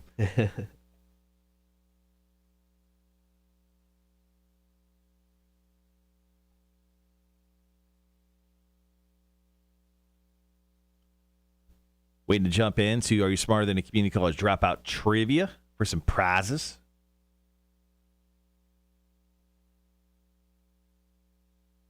Oh, here you go. Looks like today at 2 o'clock, Mayor Van Johnson and the Oak View facilities, managers and operators of the new Savannah Arena will reveal naming rights partner for the new arena. They'll reveal the new name and logo today. So they're going to reveal the rights partner for the new 10,000-seat multi-purpose entertainment arena scheduled to open in the winter of 2022.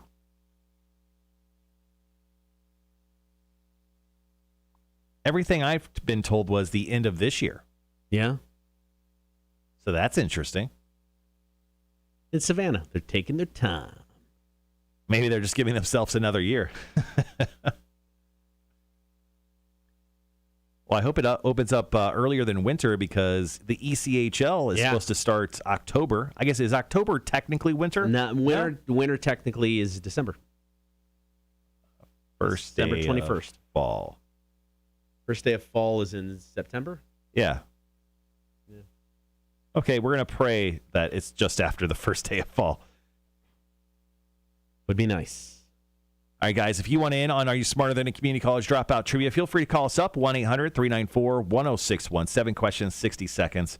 Don't have to beat us. All you have to do is call in and play. We'll hook you up with some tailgates, passes, also tickets to go check out Hoobstank, and Living Colour over at Victory North next Monday.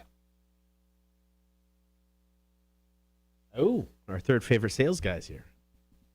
Just figured nobody would show up this week.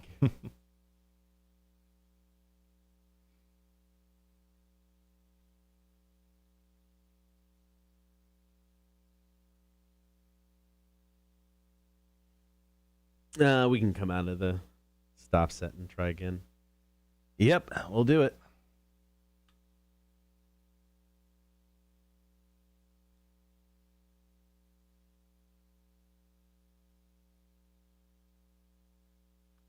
Once again, while we're hanging out, guys, this coming Saturday, the Savannah Mega Comic-Con is going to be going down. I'm going to be over there broadcasting live Saturday from 11 until 1. So if you plan on making your way out to the Comic-Con, or if you just want to join in, say hi to me and hang out, get some free stuff, and check out the con itself, it's just a great day to get out of the house this coming weekend. So just heads up there. My wife and I have been so busy. We looked at each other last night with family in town, and then we were out the week previous in Tennessee. I was like, we're doing nothing this weekend. Yeah. We're doing this remote, and that's it. Yeah, I get it. Be introverts, I think, for the rest of the weekend. I get it.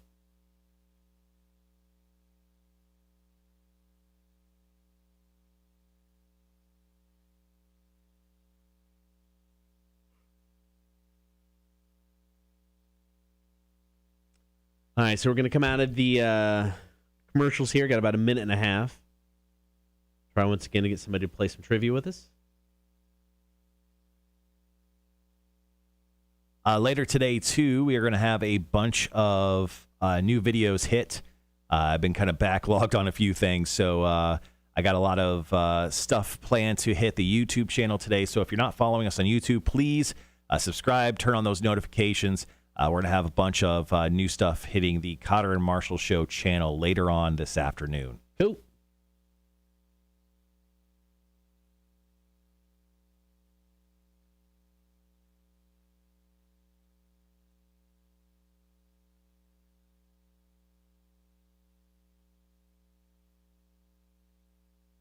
Yeah, we got a lot of videos. A lot going on. Yeah, I need to... Been a while since I need to clean it up a little bit. I need to make a playlist just for I don't know. I think I'm going to do like a show, Kotter and Marshall Show playlist. Sure, I get that. To fit all of our other videos in. Makes sense. So it's a little bit easier to navigate. But yeah, there's some cleanup on the YouTube I'm going to do over the next couple of days. And I got a couple of videos I need to catch up on. I think I'm missing, the last Chicks on Dudes. Okay. All right, guys, be right back.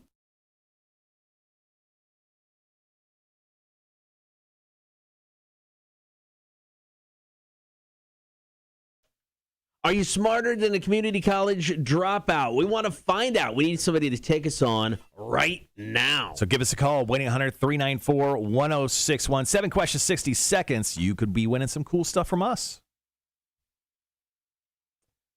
All right, whoever's there, hang on 1 second. Let me get this up right here. All right, Rock 1061, who's this? Hey, this is Steve. Steve, what's going on, man? What's going on, baby? All right, who do you want to take on today, Kotter or Marshall? I think I want to take on Kotter. All right. Okay. Good luck. All right, Steve. All right, let's do this.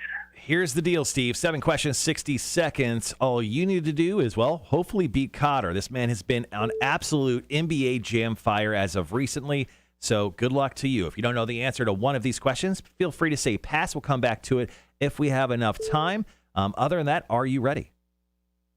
Yes, sir, I'm ready. All right, here we go. Question number 1. Which U.S. state is known as the Land of Enchantment?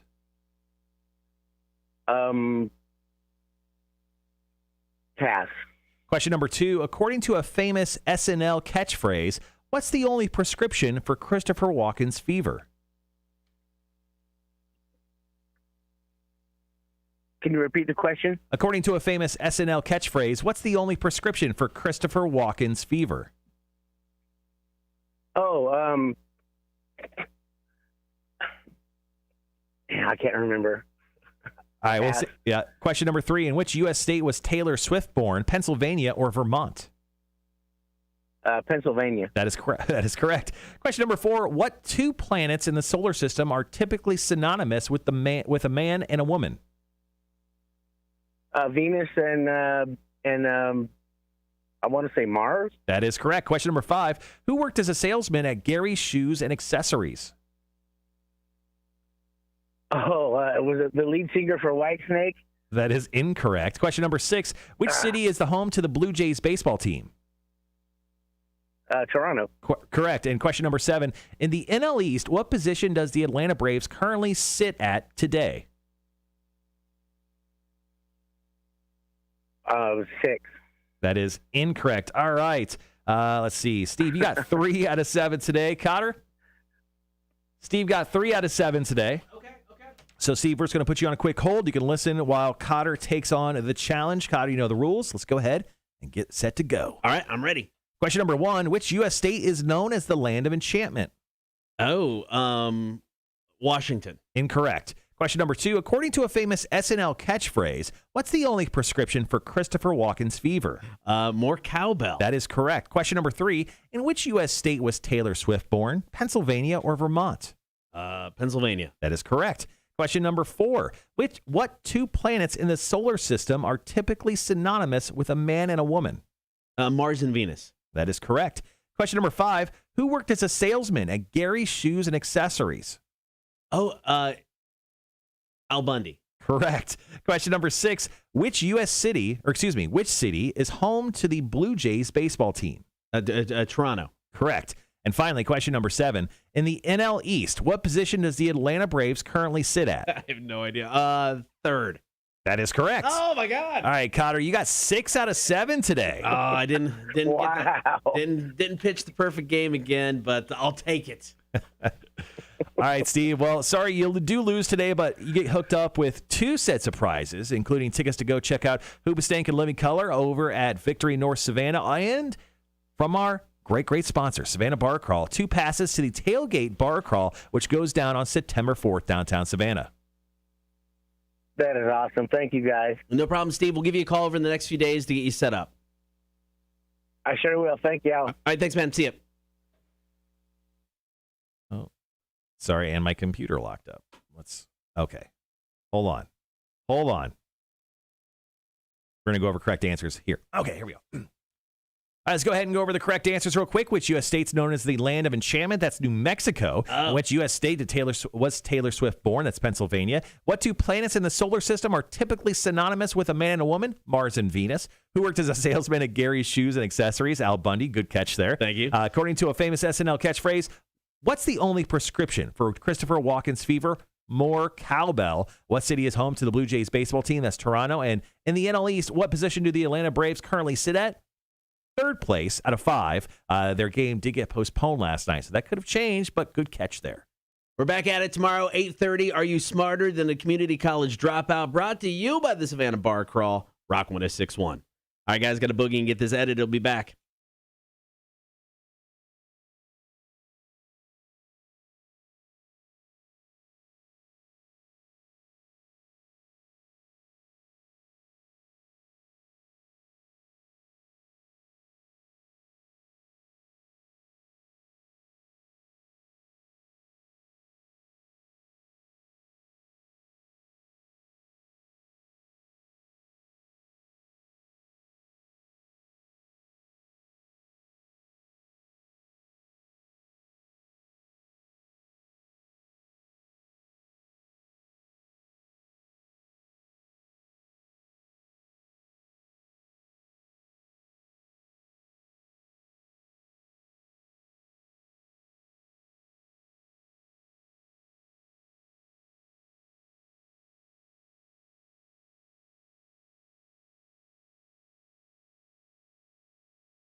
There we go. Thank you for hanging around with us on the on the live stream. Kotter just finished up editing Are You Smarter Than a Community College Dropout Trivia.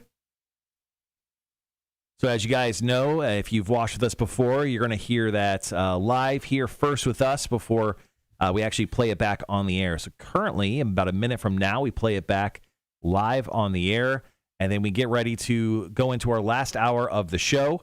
We're going to be talking about, are you pooping correctly? So we're going to break out some tips that we got from a doctor about how you should be pooping. Stuff you should know. He's a doctor on TikTok, though. I mean, he's an actual doctor, I assume. He's a doctor. But he became famous on TikTok. Hey, you know what? Got to become famous somehow. That's true. So we're going to be talking about that, and then we'll jump into some. Are you going to jump into some music news as well? We got stories on the latest update on Mark Hoppus, who is currently battling stage 4 lymphoma. We're also going to be talking about Volbeat. They're going to be doing some shows, which I know Kotter's going to be very excited about. Always excited about that. And then Iron Maiden announced their latest album. I can't believe 17th album. They're going to be releasing here in the next few weeks and months. I'll give you all the details on that, what it's called, some song titles on the album. So we'll deep dive into some Iron Maiden, but we'll get into all those stories for Marshall's Music News today. Mac, that's once daily. That's what they say. You're only supposed to poop once daily? Really? I was pooping a lot yesterday. I mean, I had some Mexican food that I think hit me a good 12 hours after I ate it, and I think I pooped 4 times before noon. Is that healthy, Mac? Are you supposed to pee blood? How many times a year is it okay to pee blood? It's a good question. I'm going to guess none, but you know what? I don't know. There's an exception to every rule.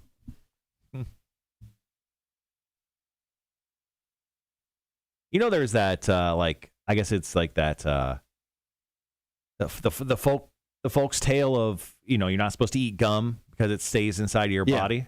If you had to guess how much gum you have inside of your body, if that was true, because that's not true. Gum does pass through. You had to guess how much. You chew a lot of gum? No, I didn't know. I think you used to back in the day. You used to be a gum guy. Was I? Yeah. I don't remember being a gum guy. Yeah, you were a gum guy for a bit. I don't remember. I would say I don't have any. Never chewed a lot, and I don't think I swallowed gum. So I would say then it would be a very low amount. Okay. You're a spitter. Now that we know that. Now we know. Things you know. Things you learn. Well, thanks for Steve for playing Kotter today. I told you guys fighting Kotter on trivia this week has seemed to be a bad idea, and he proved right once again. Kotter got 6 out of 7 correct, taking down Steve 6-3. Yep. Now, today's almost a landmark day when it comes to Are You Smarter Than a Community College Dropout Trivia. This is the first day ever that you actually have more wins than me. Oh. So you have hit 30 wins today. Okay. As of today, your record stands at 30 wins, 7 losses, and 2 ties. All right. I'm 29 wins, 6 losses, and 6 ties. All right. I told people, don't take on Kotter this week. Feeling it, man. You went 7 for 7 on Friday. Yep. You went 7 for 7 on Monday. Yep. Today you went 6 and 3. So obviously it's a slow slope to more losses for you. But it sounds like you got at least another couple chances at playing with some more wins. Just feeling good, man. In a zone. Feeling sharp. In a zone. I think once you come back from vacation next week, it's going to be possibly bad for you. Oh, I'm sure. Yeah. I think our downward slope is the trajectory is looking at late next week, bad things. So people should definitely take you on next week, but probably should take me on at least for the next couple days. You're too hot. You're NBA Jam hot, and that's the last thing you want to face. Let's see. All right. I'm going to be right back. Be right back.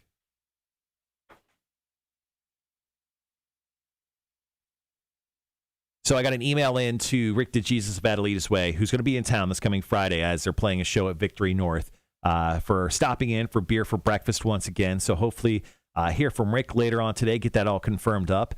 When it comes to beer for breakfast, we do that every Friday at 9 a.m. We have the fine folks over at Pretoria Brewing. They're out of Albany, Georgia. They're going to be coming in the last Friday of the month on July 30th. In the coming weeks, we have great guests coming in from Southern Barrel Brewing Company, our buddy Hodge. Also, we have the guys from Brewdog from the Atlanta area as well. They're going to be stopping in studio for future guests for Beer for Breakfast. So pretty cool stuff.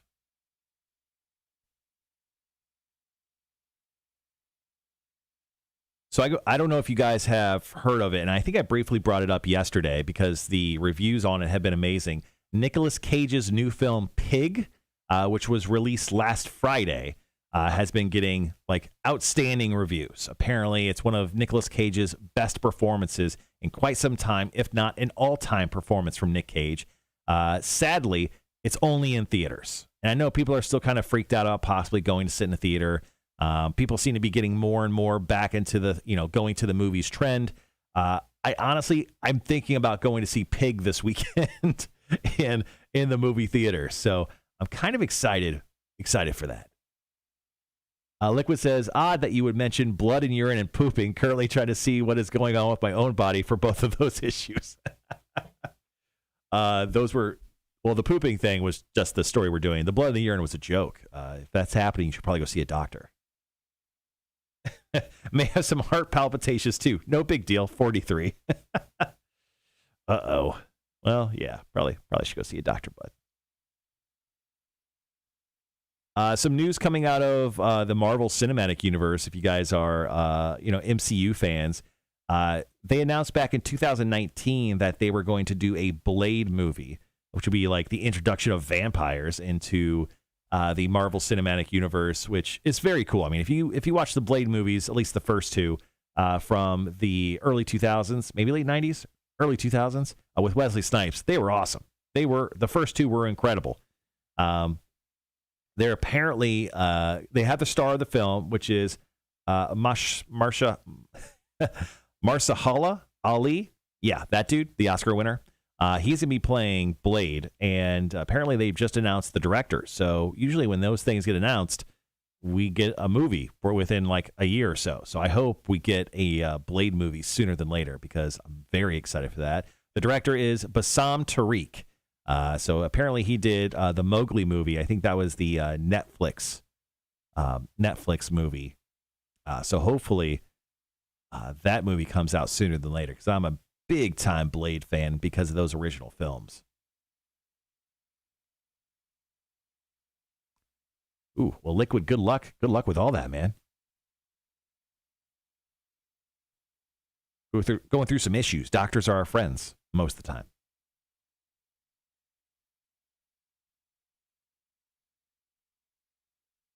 So, in other news, today is the day. The CEO of Amazon, Jeff Bezos, is looking to become the second billionaire ever to reach space.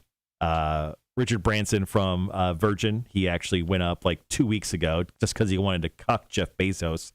But apparently that happens. Let's see.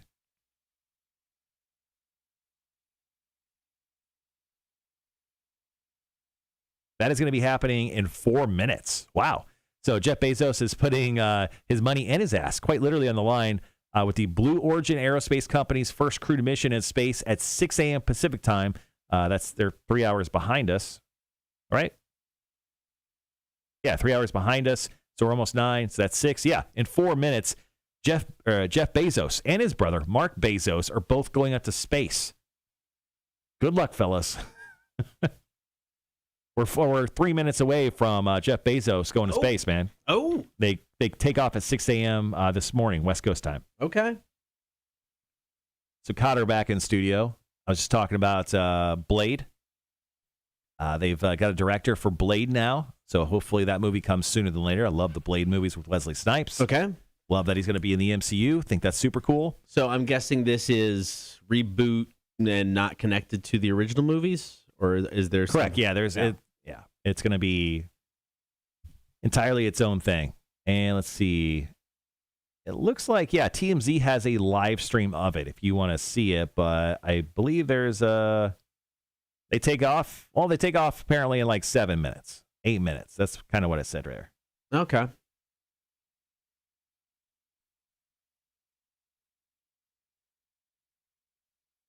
Rhett says, who gets the fortune if it explodes? Probably is. Ooh, that's a good question. I'm sure he figured that out before he went up. It's definitely not his ex-wife. His ex-wife has donated, she became a billionaire herself. She donated billions of dollars to charity. There's a public record of it. So kudos to her for doing some good in this world. Yeah, she took that money and gave a lot of it away. So yeah, definitely. No, I still find it weird. All these companies. No, I guess Bezos is actually. You okay? Yeah, a little bit. Stepping down from CEO or whatever his title. Yeah, he made the announcement that he was going to step down as the Amazon CEO. So I guess now they don't care if he gets blown up in a space rocket. Right. The official timer now. They said it was supposed to be at 9 a.m. It's 14 minutes away. Yep. From Blue Origin's first human flight.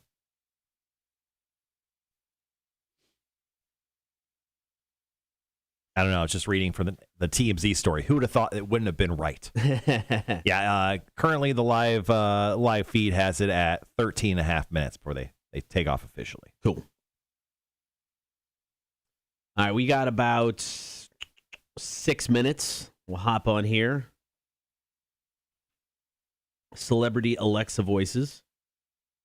So far, I shouldn't say so far. They initially only had one person, and I think it was the perfect choice. Now they're adding two more, like Marshall said earlier. The two worst celebrities voices you can add for this. It makes really no sense. So we're going to give you some of our choices if we had our way as to who we'd like voicing Alexa. Before we take off from the show today, yes, in less than an hour, I'm going to make a slight adjustment on your camera and try a new angle on you. So don't leave. Okay. What are you thinking? You always seem to have this tick where the camera, the mic's always in front of your face. Yeah. So I'm going to alleviate that by adjusting the camera. Move it over here more. And moving it to the right and then possibly up on this contraption here. Sure. So it's more of and I'll bring it down and low to an angle so it's more direct on. So we don't have that anymore. That's what I was thinking. Sounds good. But I need your exact body to be in that because we have to kind of figure out. Pretty much we have to fit your shitty body into the frame. That's fair. And make it fit into the little square. And then I've been having some ideas about some other stuff we could do. I'll share that with you in exactly 10 days.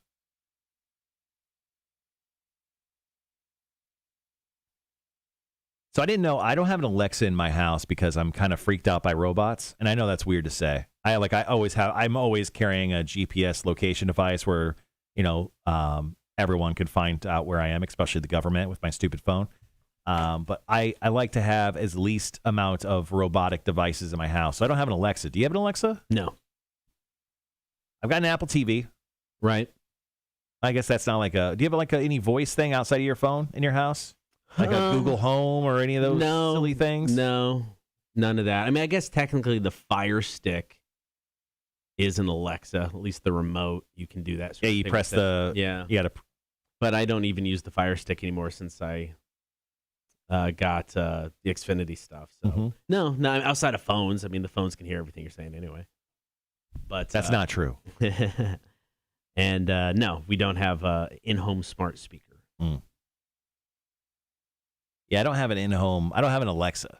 Everyone seems to like them though, but I'm not ready to do that. I'm at that age where I'm freaked out by the government listening in on what I'm saying. It's not like I'm making plans to do anything. It's mostly telling everyone how stupid they are. I'm at that point in my life. Mac excuse me. Still choking from the rock star. Rhett says you got to have Samuel L. Jackson as Alexa. That's currently an option, which is awesome. Max suggested John Krasinski, Jim from The Office, and or Morgan Freeman as choices. I think Morgan Freeman would be good. Yeah. Oh, yeah. Jim from The Office? I guess so. If you had to choose one person from our office to be the Alexa voice, who would you choose? Oh, that's tough. I don't know. I have a suggestion. And this person technically, I mean, he worked in our office within the year. Right. Mine would be former engineer, part-time engineer here at Dick Broadcasting, would be CB Gaffney. Okay. So CB is, imagine Boomhauer from King of the Hill. He talks like that. So if you asked Alexa the question and you had CB kind of voice it back, voice the answer, you wouldn't be able to understand it. Yeah, man, he's going down around the street and he's gonna, okay? Unless What? he's on the air. He's a different person when he's like actually on the air. No, I want regular CB. And that's fair. I don't want, what's CB's on-air name? Charlie McKay? I don't want Charlie McKay. And if you want the full CB experience, though, you'll have to yell at your Alexa because he's literally deaf in one ear. That's true. So, I mean, you'd have to yell at the Alexa for it to hear you. That's true.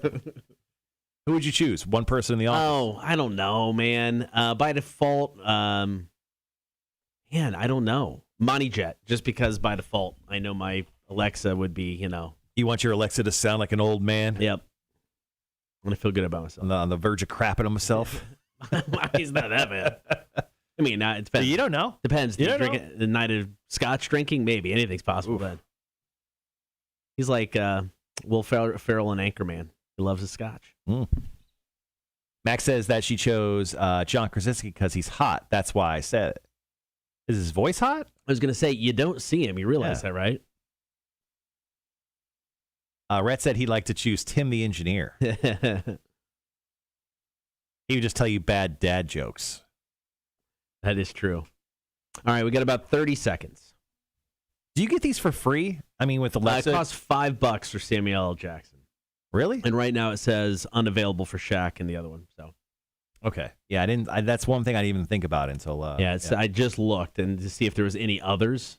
But yeah, it's $5. I don't think I paid $5. All right, guys, be right back.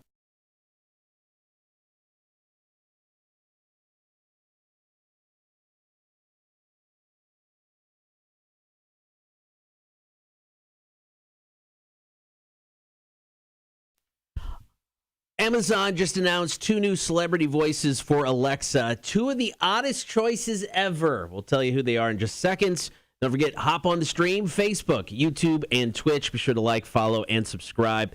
It is your chance to join the horde each and every morning. So if you're not a fan of the voice on your Alexa, since 2019, you've been able to use Samuel L. Jackson's voice as your voice in your Alexa. And if you're not using his voice, we can't be friends. I think he is the perfect voice for this. Well, 2 more celebrities are now giving you the option to use their voice on your in-home smart speaker from Amazon. And not the first 2 I would go to or even think of to provide a voice for this. Right. So Samuel L. Jackson, you have to pay $5 for. Yes. But I don't think I would pay any amount of money for these 2 people. So the 2 celebrity voices that just got done recording are options for you, hopefully soon. I think they made the announcement. They'll be soon in the next coming days. Shaquille O'Neal, Shaq Daddy, and Melissa McCarthy. Yeah, that one was weird to me because, I'm not picking on her voice, but it's not somebody that would go, Melissa McCarthy's voice stands out among all the others. I wouldn't pay anything for that one. Sure, hers has to be free. And then maybe I'd turn it on once just to hear what it sound like. Okay. That's about it.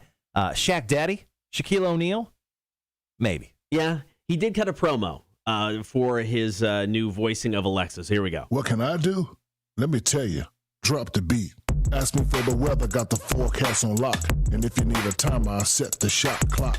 Workouts and music, sports scores and plays. I'm like a skyscraper, got stories for days. I can switch on the lights like they're so enchanted. Recipe for Shaq and cheese? Wish granted. You wanna hear me tell some jokes? You know I'm up for the task. Same as everything else, all you gotta do is ask. Yo, Shaq rap, and you'll see what I can do. I'm Shaq. It's so nice to meet you. Wow. Shaq said it took 60 hours in the studio to get his part done, and that it was the most difficult thing he's ever done. He said it was like reading out of the dictionary.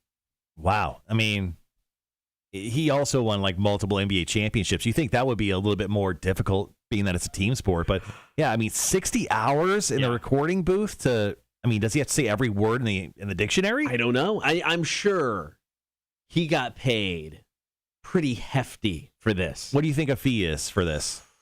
I mean, it's got to be an easy $1 million. But it's 60 hours of work, though. That's a lot of work for $1 million for some of these guys. Well, I mean, it is a lot of work, but I mean, once you're done, you're done. You don't have to go back to it. Mm-hmm. I mean, but they can use your voice forever. So I don't know. Maybe it's a contract deal. Maybe you get paid yearly as long as they allow you to use the voice. Yeah, do you get like royalties? Maybe. Because people have to pay like $5 for Samuel L. Jackson, which I would do in an instant if I had an Alexa. I don't, but I mean, Melissa McCarthy, once again, has to be free. I would never spend money on that. That one still surprises me. Now, I have a list of 3 voices that I think I would like to hear as a celebrity voice on Alexa. One, Roadhouse actor Sam Elliott. He's the friend of Patrick Swayze in Roadhouse. Okay. He was also the cowboy in The Big Lebowski, the guy that was narrating things. Okay, yeah. His voice, smooth as butter. Yeah. It's just an amazing voice. Mm-hmm.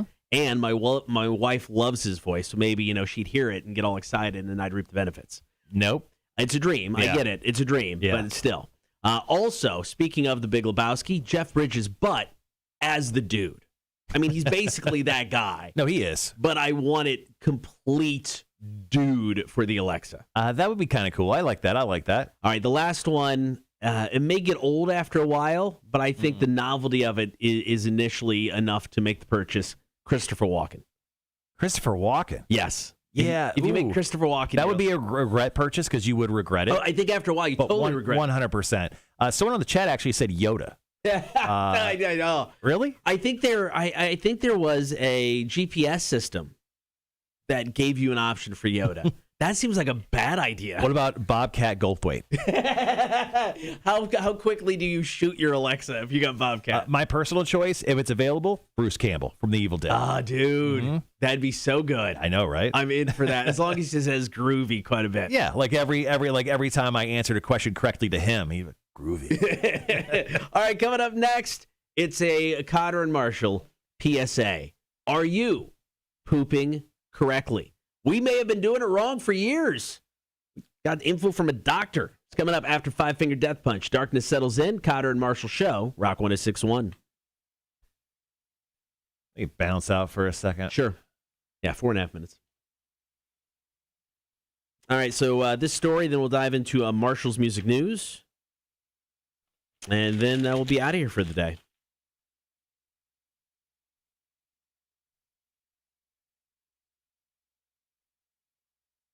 All right, need one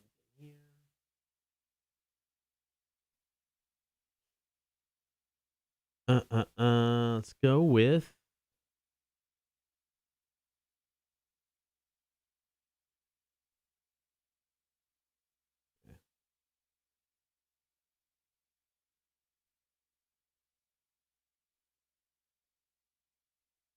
All right, go with that.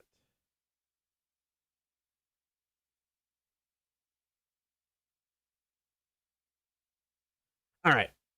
So today for Marshall's Music News, going to give you a Mark Hoppus update. Cancer treatment, Volbeat hitting the road, and Iron Maiden released info about their brand new album. So all of that coming up for Marshall's Music News. Thank you guys for hanging out in the 9 o'clock hour. Final hour of the show. Appreciate you guys being here. Ooh, are we close to liftoff? Did we miss liftoff? Oh, under a minute to liftoff. 40 seconds. Jeff Bezos going into space.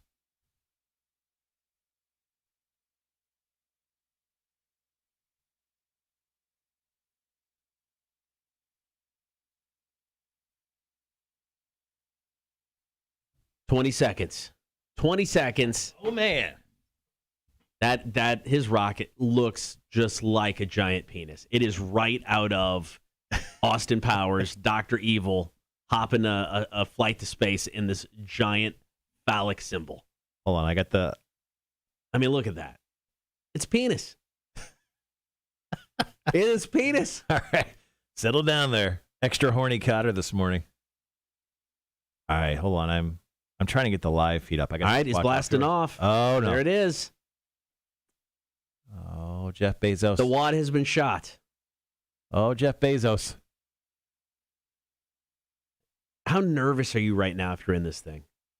He paid way too much money to be nervous. Is he just crossing his fingers? I hope I hired the right people. So they go up 60 miles in the air. They achieve gravity or weightlessness for like 5 minutes, and then they just come back down to Earth. Yeah. Now, Richard Branson was the first to do it, but I believe Bezos gets to go higher, right? Yeah, by like not much. No, I know. There it is. There it is. Blasting off. What's that movie where is it Austin Powers? Like, look at that giant. Yeah, it's Austin Powers, yeah.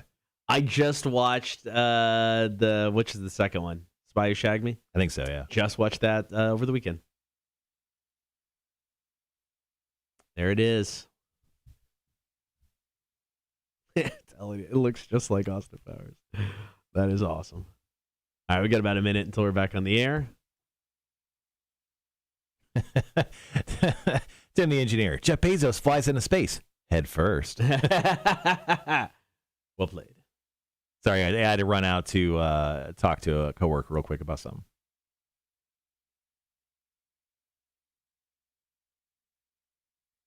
Sam Elliott was not the guy who was in the Blade movies. That was Chris Christopherson. Oh yeah, I forgot he was in those. Mm-hmm. Yeah, Chris Christopherson, country singer.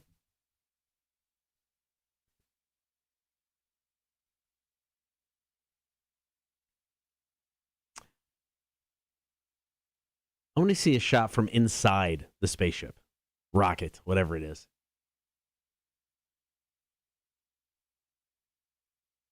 All right, well, there you go. Jeff Bezos is in space. We'll be right back.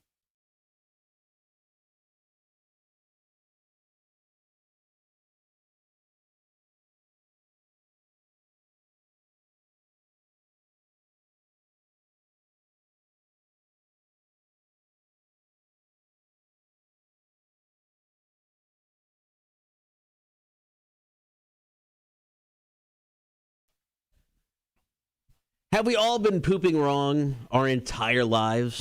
Well, according to TikTok doctor, Dr. Kayron Ranj, maybe we have. What a name. In a viral video about proper pooping, Dr. Ranj pointed out 3 common mistakes that people make. Number 1, and I think our boss Aaron is so guilty of this. Oh, yeah. Sitting for more than 10 minutes. I don't think I used to do that as a younger man, but I don't think I spend as much time on the toilet as I once did. I would say I'm a quick pooper. I would say 10 minutes or less. I'm in and out of the process. Yeah, I mean, you got to get in, get it done, get out. I agree. I think when I was younger, hang out, some alone time. You're just in there flipping through a magazine, checking out the phone. They say the longer you spend on the throne, the more pressure it puts on your rectal veins. These can cause these to swell, cause hemorrhoids, which can lead to pain, itching, and bleeding. No one wants a hemorrhoid. Now, Dr. Ranj did later add a comment to this video and said spending more than 10 minutes from time to time is okay, but it should not be the norm. Well, as a hemorrhoid survivor myself, you don't want a hemorrhoid. Okay. Oh, no. But it's just not a great idea. Now, once again, I'm a survivor. Once you get them, you can't ever go back. Sometimes you get them. Okay, so do yourself a favor. Do not sit on the toilet more than 10 minutes because you don't want that hemorrhoid. A-Dub, if you had to guess his average time in the restroom. 87 minutes. I mean, so he's been in the restroom for a whole meeting. While on the meeting, on his phone in the restroom. Aaron's the type of guy who would go in at like a place of business, and then the moment he goes into the bathroom, he kicks off his shoes immediately. Because he knows he's going to be in there for a while. So, yeah, absolutely. He takes one pant leg off because he knows it means business. I think he strips nude in there.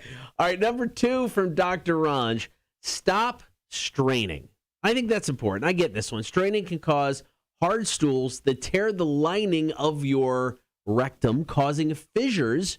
Can also cause the pelvic floor muscles to weaken, leading to incontinence and pelvic organ prolapse. That's not good at all. All that stuff sounds bad. It sounds just horrible. So don't strain. If it doesn't come out naturally, you just get up. You go walk around the block real quick. See if you can shake yourself up to get it out of there. Just stand up and jump up and down a few times. Sometimes you just do a few jumping jacks. People may ask what you're doing in there. Just say exercising. Number 3, aggressive wiping. Yeah.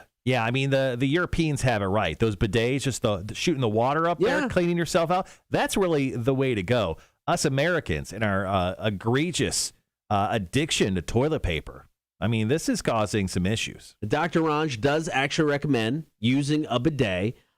He said you wipe your butt aggressively like you're polishing a trophy. Not a good thing. This is going to leave you with cracked, dry, and itchy butt, known as pruritus ani. Nobody wants pruritus ani. No one really does. Now, obviously, we had a toilet paper shortage due to the cocoa last year. Because some people are people and not smart. But anyway, a lot of people have switched over to bidets because of that. Have you ever been accustomed or used a bidet before, Kotter? I've never had the opportunity to use a bidet. It's a glorious honor. You? It's a glorious honor. Yeah, I've actually used a bidet a couple times. Okay. Some of them are common in Las Vegas. Okay. Depending on where you're at and what suites you're in. Right. But yeah, I've used a bidet. It is delightful. Do you feel it takes care of business? Oh yeah. I mean, do you feel clean? Yeah. Okay. It's like taking a shower after you poop. It's amazing. You know, sometimes when you take a shower and then you have to go poop and then you're like, I think I'll go back in the shower. Sure. Kind of the same deal there, man. It's like you're extra clean. So we need somebody within the Low Country Coastal Empire to come in so we can sponsor or can endorse bidets. No, because then at that point, A-Dub, our boss, will be in there all the time just shooting water up his butt. We don't want that. Yeah. Good point. The water bill's $10,000 suddenly. Like, how did that happen? Why is the bathroom flooded again? We put up sandbags around it. Kotter, bad idea. Okay, I'm so sorry. I take that back. You do. Coming up next, Marshall's Music News, story number 1. It's a Mark Hoppus update, the guy from Blink-182 dealing with lymphoma cancer. We've got the latest next. Kotter and Marshall Show, Rock 106.1. Oh, A-Dub. A-Dub's on vacation this week, so I don't think he's watching. No, he ain't watching. If he's watching, dude, get back on vacation. Come on, man. Wanda says, a lady I once worked with told me her husband would strip naked when taking a poop because he didn't want the smell on his clothes. Okay, sure. So what if he's in public? Did he just not poop in public? Or you strip down naked in like McDonald's? Strip down naked in there, yeah. That's really weird. Yeah.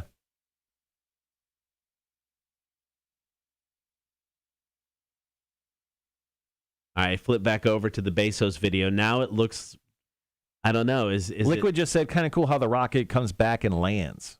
Is it landed? Is it coming back already? It looks like it's coming back already. That was quick. That's what she said. Mm-hmm.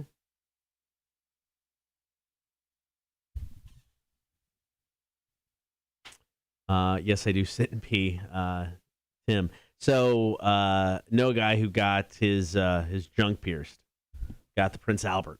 Oh, and he was Lenny Kravitz. He was telling the story that right before the piercer did it, he told him, he's like, "Dude, be ready to never stand up and pee ever again." And he's like, "Really?" He's like, "Clink, here you go," because it just sprays everywhere. You got to put your hand on it. Got to sit down from here on out. Cover one hole. Liquid said it already landed. The crew capsule is still coming down. Okay, that's what I'm seeing. Oh yeah, it's like the whole the head of the penis is on its way down. Right. So Jeff Bezos is coming down right now. It's just floating down there. That's what I said. The head of the penis. Right. Well,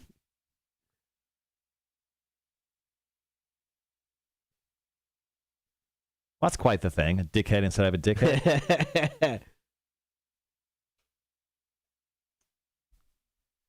Just so you guys know, this whole Jeff Bezos just went to space thing.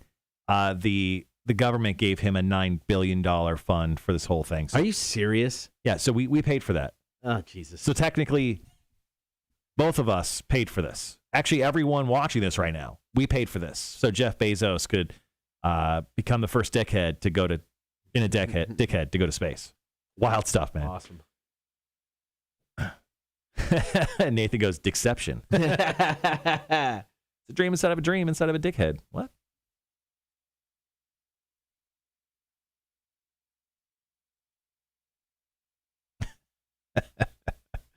Too funny. All right, guys, we're on the verge of getting punch drunk, but also the end of the show. 3 stories for you fellas today and ladies.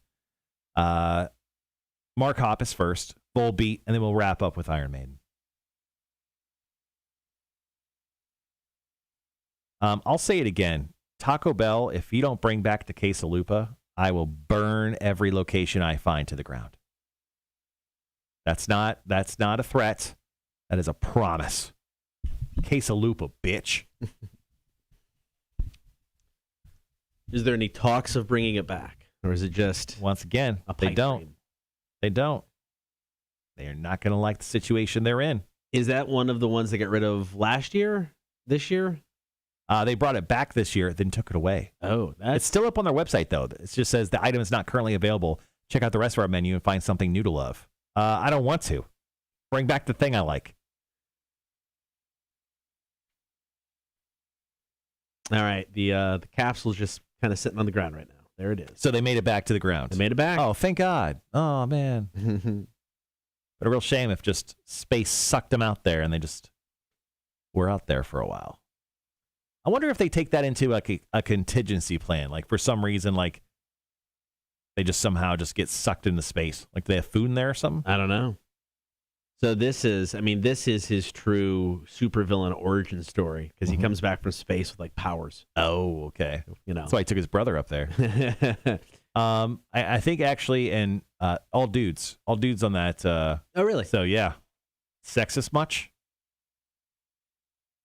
I think there's 4 guys in there.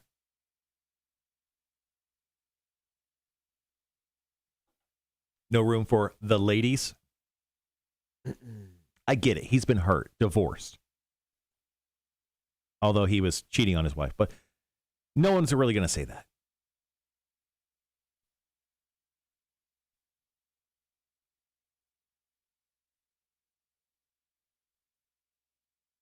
Yep, still just sitting there. All right. Nathan, most expensive sausage party ever. Yes, it is. Yeah. What do you got going on after the show today, Kotter? I don't know, get some stuff done before our meeting with our consultant. Yep. Like I said, I mean, the plan was to go to the beach tonight or this afternoon, but I still don't think that's going to happen. So I don't know. Weather's beautiful right now. Right now it's perfect, but yeah, we weren't going to go out until like 4, and then we're going to spend the evening there or into early evening and go grab a bite of Huckapoo's. I don't know now. I'm really was hoping for pizza, so maybe you'll just get pizza someplace else. Don't let the weather tell you what to do. You be a goddamn grown-up. You can go to Huckapoo's. So, yeah, I don't know. We'll see. Maybe they'll keep pushing the rain back and we'll go. All right, got about 3.5 minutes, 30 seconds to Mars to kill. Coming out of that, story number 1, Marshall's Music News, Mark Hoppus update. Mm-hmm. Great news. Oh, that's good. On a Mark Hoppus update. Nailed it. Later this week, as I mentioned, it looks like, hopefully, cross our fingers once I hear back from him. I'm sure he's busy, but Rick DeJesus of Adelita's Way, hopefully we'll have him in for beer for breakfast. Nice. I'm working on a backup just in case he can't. The week after that, it'll be July 30th. We'll have the guys from Pretoria, locked and loaded. Those guys are coming in. In the coming months, we have the guys from Brewdog, also 7 Barrel Brewing Company, and Coastal Empire. Nice. Coming up here in the next few months. They're coming up into some celebrations with anniversaries, and there's a big Oktoberfest that the guys over at 7 Barrel Brewing Company do. So we'll have Hodge in to talk about that.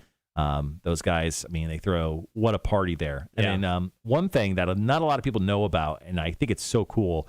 So in December, they do the 12 days of beer at 7 Barrel Brewing Company. So they do 12 one-off beers, and they are outstanding. Yeah. And that's something that people should keep an eye on if you're a beer lover. Make sure to keep your eye on 7 Barrel Brewing Company. They do a 12 days of Christmas beer releases, and it's super cool. All right, just under 2 minutes.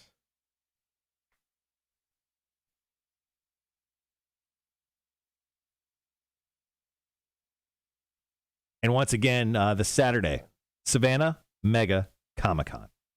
Yeah, it's going to be a great time. The guys always do really good con, and they have grown over the years. It's really cool to see how big it's gotten.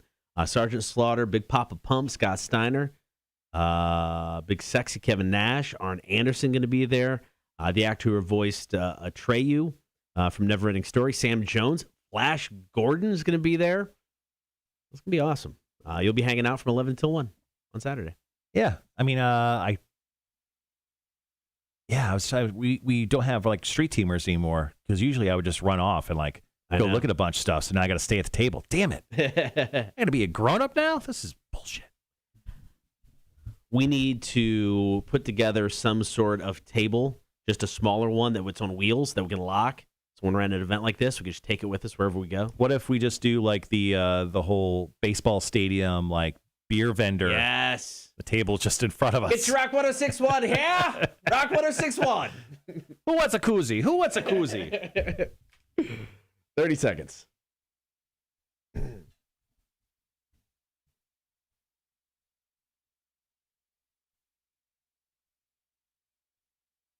All right, guys, be right back. Story number 1, Marshalls. Music news.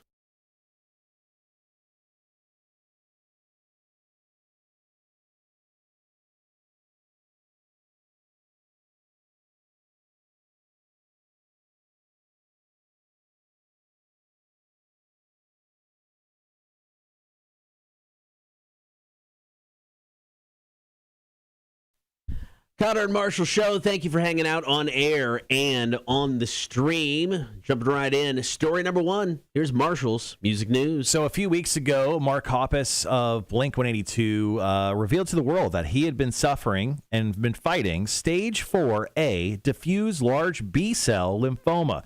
Now, this cancer was the same cancer that his mother had previously battled and beat. And late last week, kind of put out a message saying, in the next week, I'm going to pretty much know whether I'm going to live or die, and that's weird to say. Yeah. And that, of course, freaked out everyone. Well, just yesterday, Mark Hoppus shared some great news. He goes, scans indicate that chemo is working.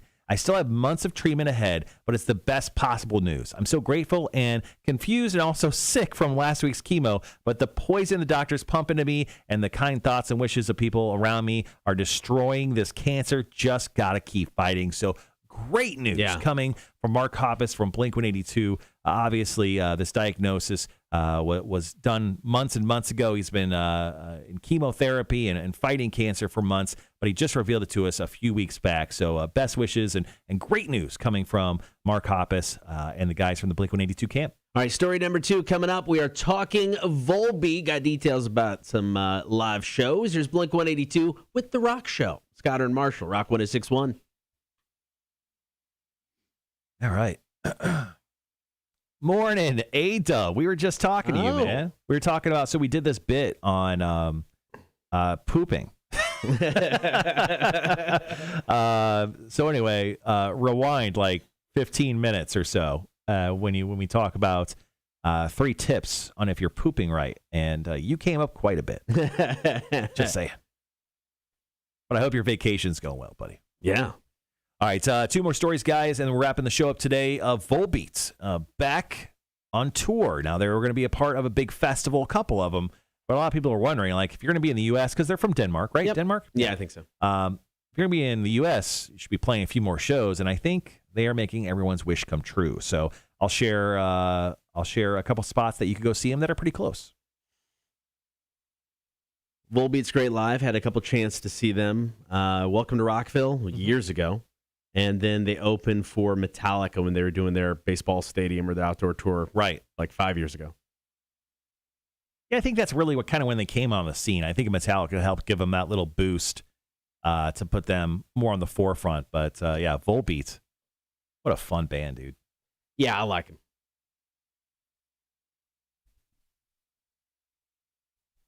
All right, got about a minute 15.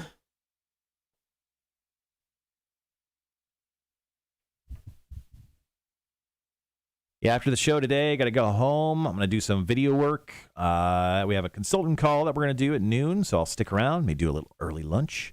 And then after that, we're staying home. We're cooking out tonight.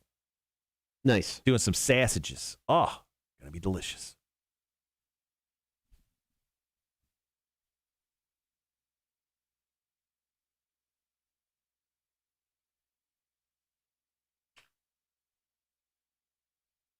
All right, got about 30 seconds. Love some mole meat. Marshall, you have one more thing to do today. Oh, Christ. What is it? Remind me. All right, guys, be right back.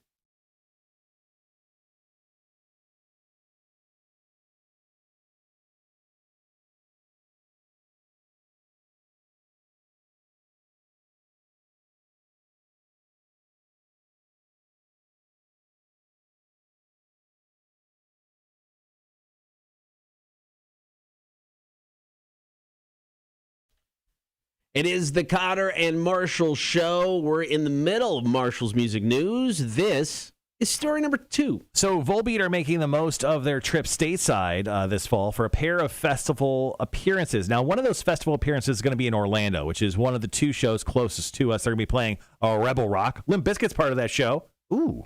That's going to be going down on September 23rd. Now, they plan on going on, they got like 10 dates total, and they got some fun acts kind of on the trek with them, including Municipal Waste, Twin Temple, and The Who. Yeah, that's right. The Mongolian throat band, The Who, are going to go out on tour with them.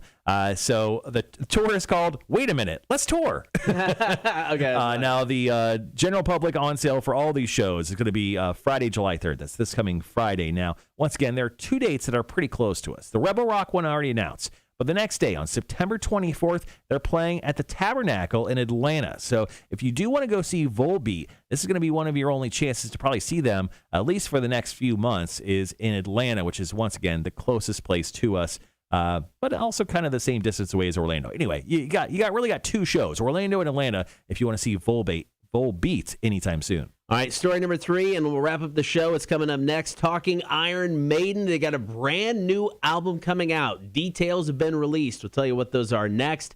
Kotter and Marshall Show, Rock 106.1. Oh, yeah, I guess I should do that, Liquid. If it means anything, I literally called everyone yesterday. That's been on the list. I'll get to you today. I got some time before that from a big meeting. Senjutsu. That's the name of the new Iron Maiden album. I'm saying it now for when I go on air and mess it up. Yeah. Everyone will know what it's. Senjutsu is the 17th album from Iron Maiden. That's crazy. Once again, Senjutsu. I will guaranteed mess that up when we go live on the air. Yeah, I understand. I'll say Senjutsu or I'll screw it up. Senjutsu is the name of the album. So a few days ago, Iron Maiden released their first song in like 6 years called The Writing on the Wall. 7 minutes long.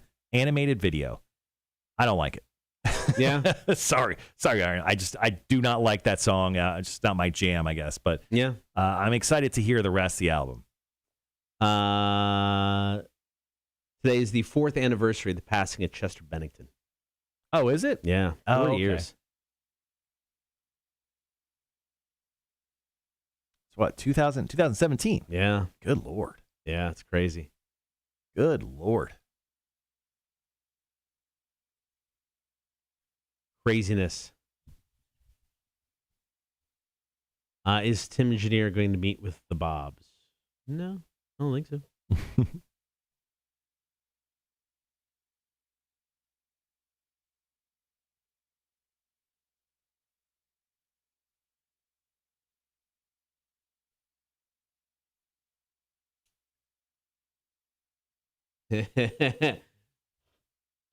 What's that? Oh, good Lord. Yep, they had that lined up, didn't they? Yep, he was ready for that. Yeah, someone on Facebook put up a video of like Dr. Evil, but like Mount Rushmore into a mountain with a big dick shooting off. Too funny.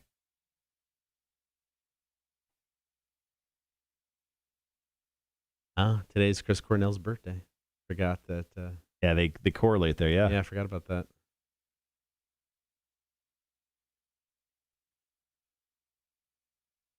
So on a side note, a couple things when it comes to like the TV streaming world. Yeah. Gunpowder Milkshake is like I've been told it's kind of like a female John Wick.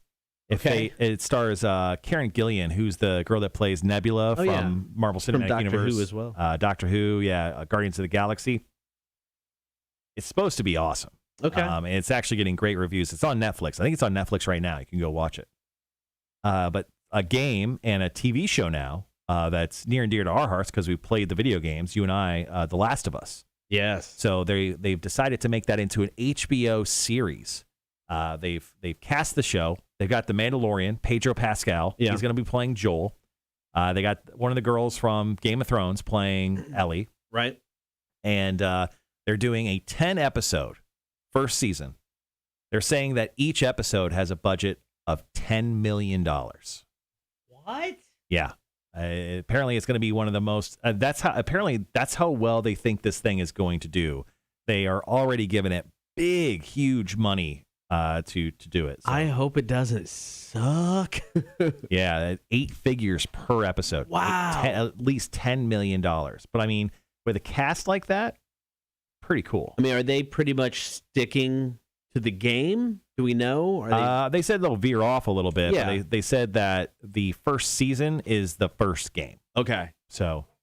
Okay. So they do that, and then they can do the second one if they want. Yeah, but apparently it's 6 months of prep for the show, and then they shoot for a year.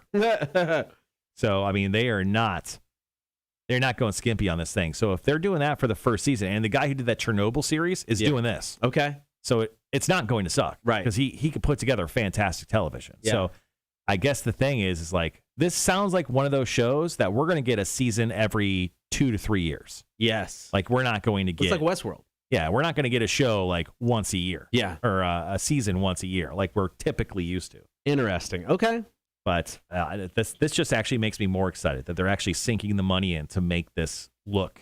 So, I mean, Pedro has been on Game of Thrones, one of the biggest TV shows ever. I mean, I'm not going to call Mandalorian one of the biggest, but an incredibly popular show. Yeah. And then this, I mean, the game is massive. You know, the following of that game, the fan base. So, I mean, it's got a chance, if it does do well, to be one of the biggest TV shows. Man, that guy, talk about a run. Jesus. Yeah, Pedro's on fire, and I keep saying it, NBA Jam hot. Pedro is definitely in that category. Spread the wealth, man. Jeez.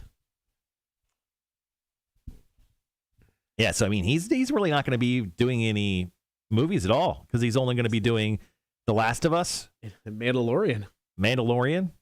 I guess that's. I mean, if you're getting all that money, if you're getting Warner Brothers HBO money, and you're getting Disney money, you're living. Yeah, you're living.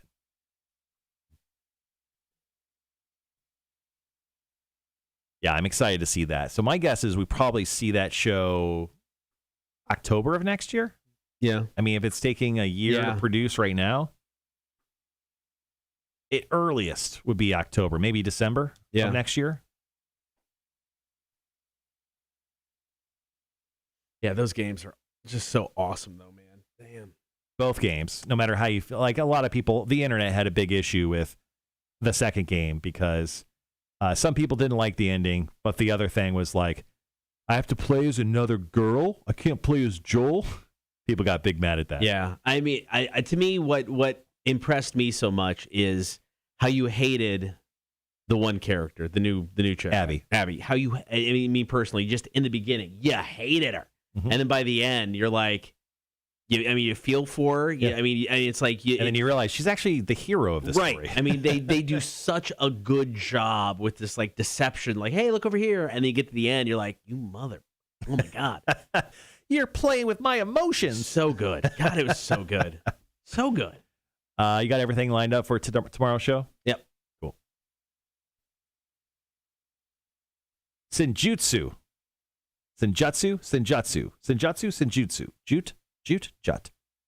Jute. I'll go Jute.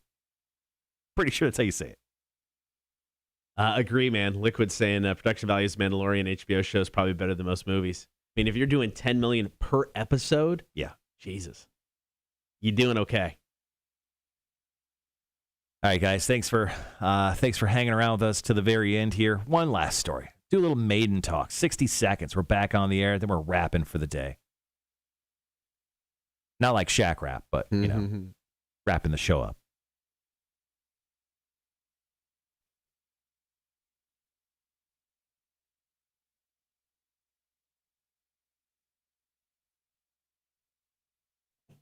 Jeff Bezos' flight was 11 minutes total, in case you're wondering. How much money went into an 11 minute? Yes, all of it. Jesus.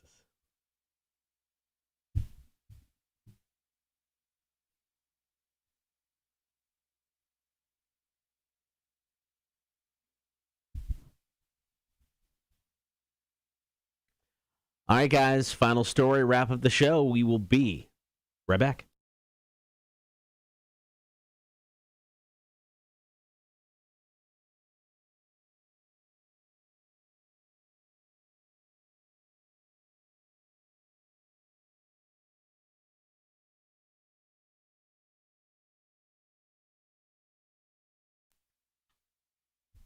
Thanks for hanging out, Kotter and Marshall Show. Before we wrap things up for today, one more time, let's do it. Marshall's Music News. So yesterday, Iron Maiden officially announced their 17th album, Senjutsu. Yeah, that's right. Senjutsu is the name of it. Now, Ed has been their mascot for years and years and years. Now, Ed, this time on the front cover, is dressed up in like samurai armor. I like that. They actually showed off that image months and months ago. It was kind of like a red herring that's been sitting out there, but officially, Iron Maiden has named their next album, Senjutsu, their 17th album. Now, this is the longest wait we've had to wait for a new album from Iron Maiden ever. Really? Actually, their last album came out in 2015. So it's been 6 years since we got our last taste of Iron Maiden. Now, Bruce Dickinson says about the new album, we're all really excited about this. We recorded it back in early 2019 during a break in the Legacy Tour, so we can maximize our touring yet still have a long setup period before release to prepare a great album, art, and something special as a video. Now, there's 10 tracks. Those 10 tracks equal 82 minutes. The longest track is 12 and a half minutes called Parchment, but you also get songs like The Darkest Hour, The Time Machine, Days of Future Past, Hell on Earth, of course, the new single, The Writing on the Wall, and Senjutsu, knew I'd mess that up, and Strategio. So all sorts of Iron Maiden and goodness. Now, this is going to come out on September. Of course, I didn't highlight that part. September 3rd, and pre-orders begin tomorrow on their website. All right, coming up on the show tomorrow, all the usual stuff about last night. Are you smarter than community college dropout? Your calls, comments, and texts. We'll also be joined by Max. She'll be in studio for Chicks on Dudes, and the Mount Rushmore is back. We'll talk to you again tomorrow morning at 6 o'clock. Don't forget, hop on that stream, Facebook, YouTube, and Twitch. Kotter and Marshall Show, Rock 106.1. A little premature with the outro, bro. Yeah, it happens to all of us. All right. You guys have a great rest of your day. We'll see you tomorrow, 6 o'clock. Peace out. Good luck to everyone. Hopefully today's a good day. Yeah, like Ice Cube would say, today was a good day. Maybe.